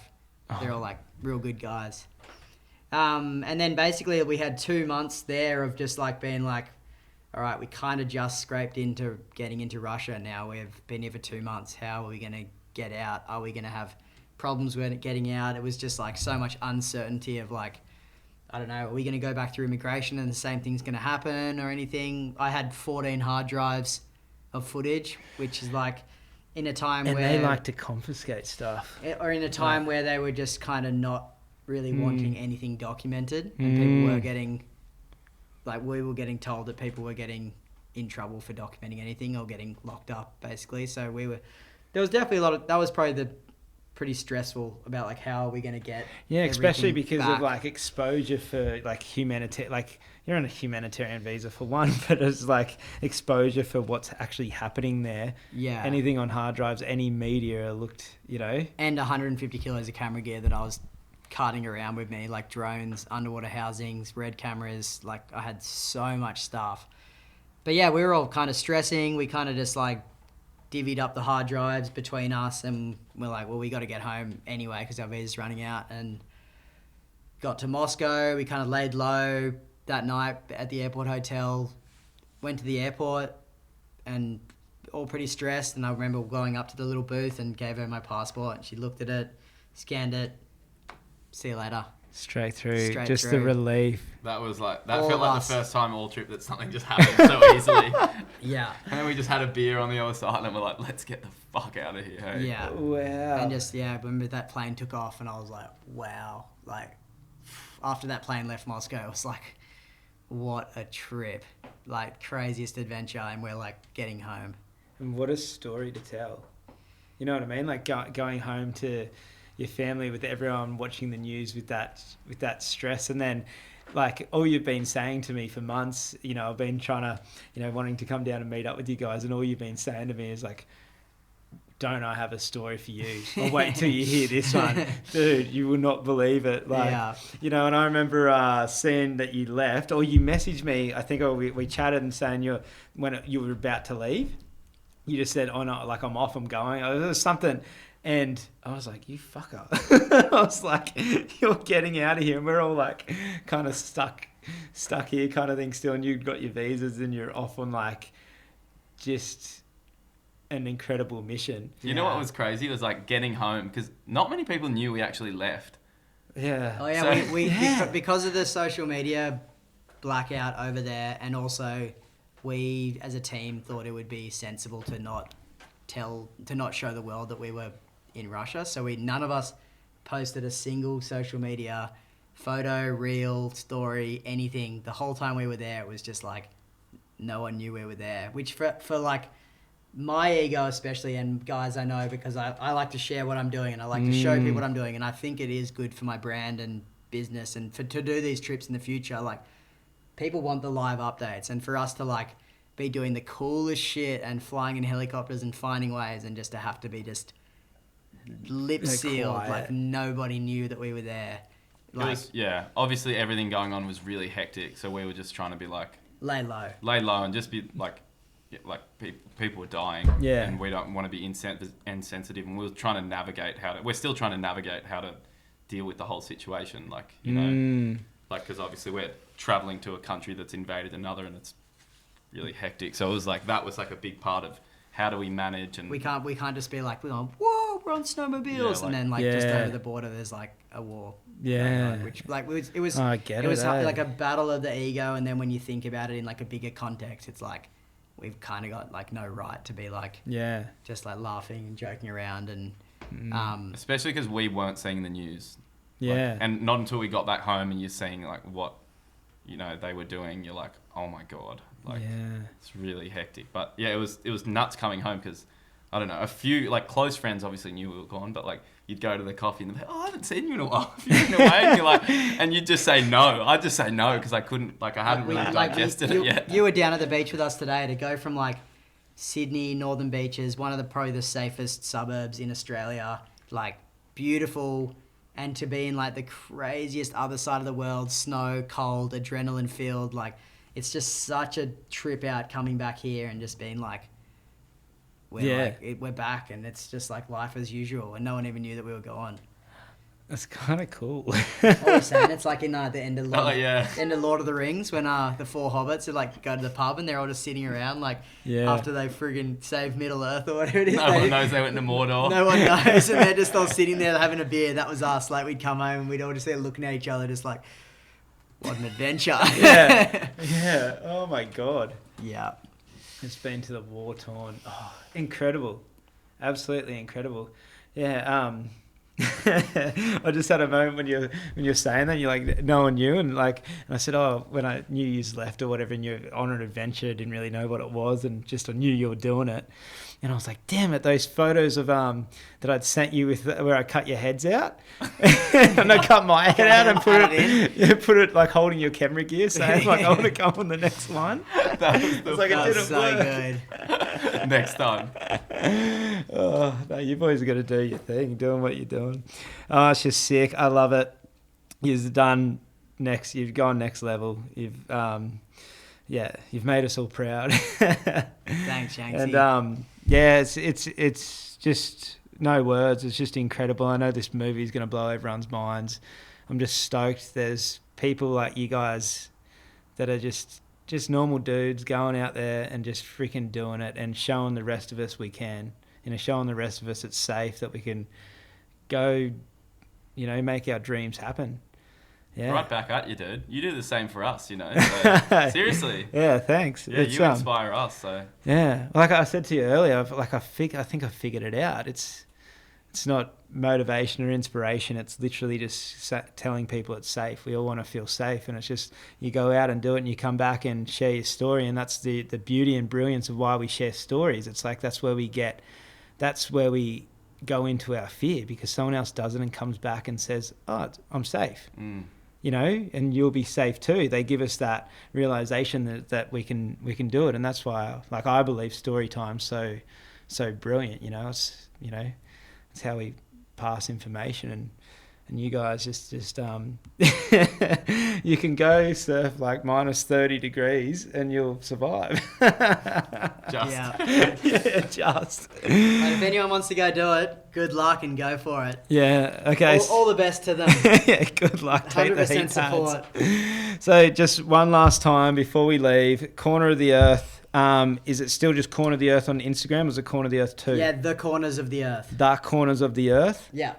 And then the website as well, the corners of the website, and then we used to have it on video to Vimeo. Or where will this one be? So we're going to do a East Coast Australia tour through February, March. Those tour dates will be on the Instagram or on the website, and then we're doing West Oz in end of Feb, March as well, and then I reckon you'll be able to. Yeah, I have no idea when it's going to be available to purchase, but if you can get to one of the premieres, that's probably when you should be watching it on a big cinema screen. On the big cinema screen, like the last one blew us all away.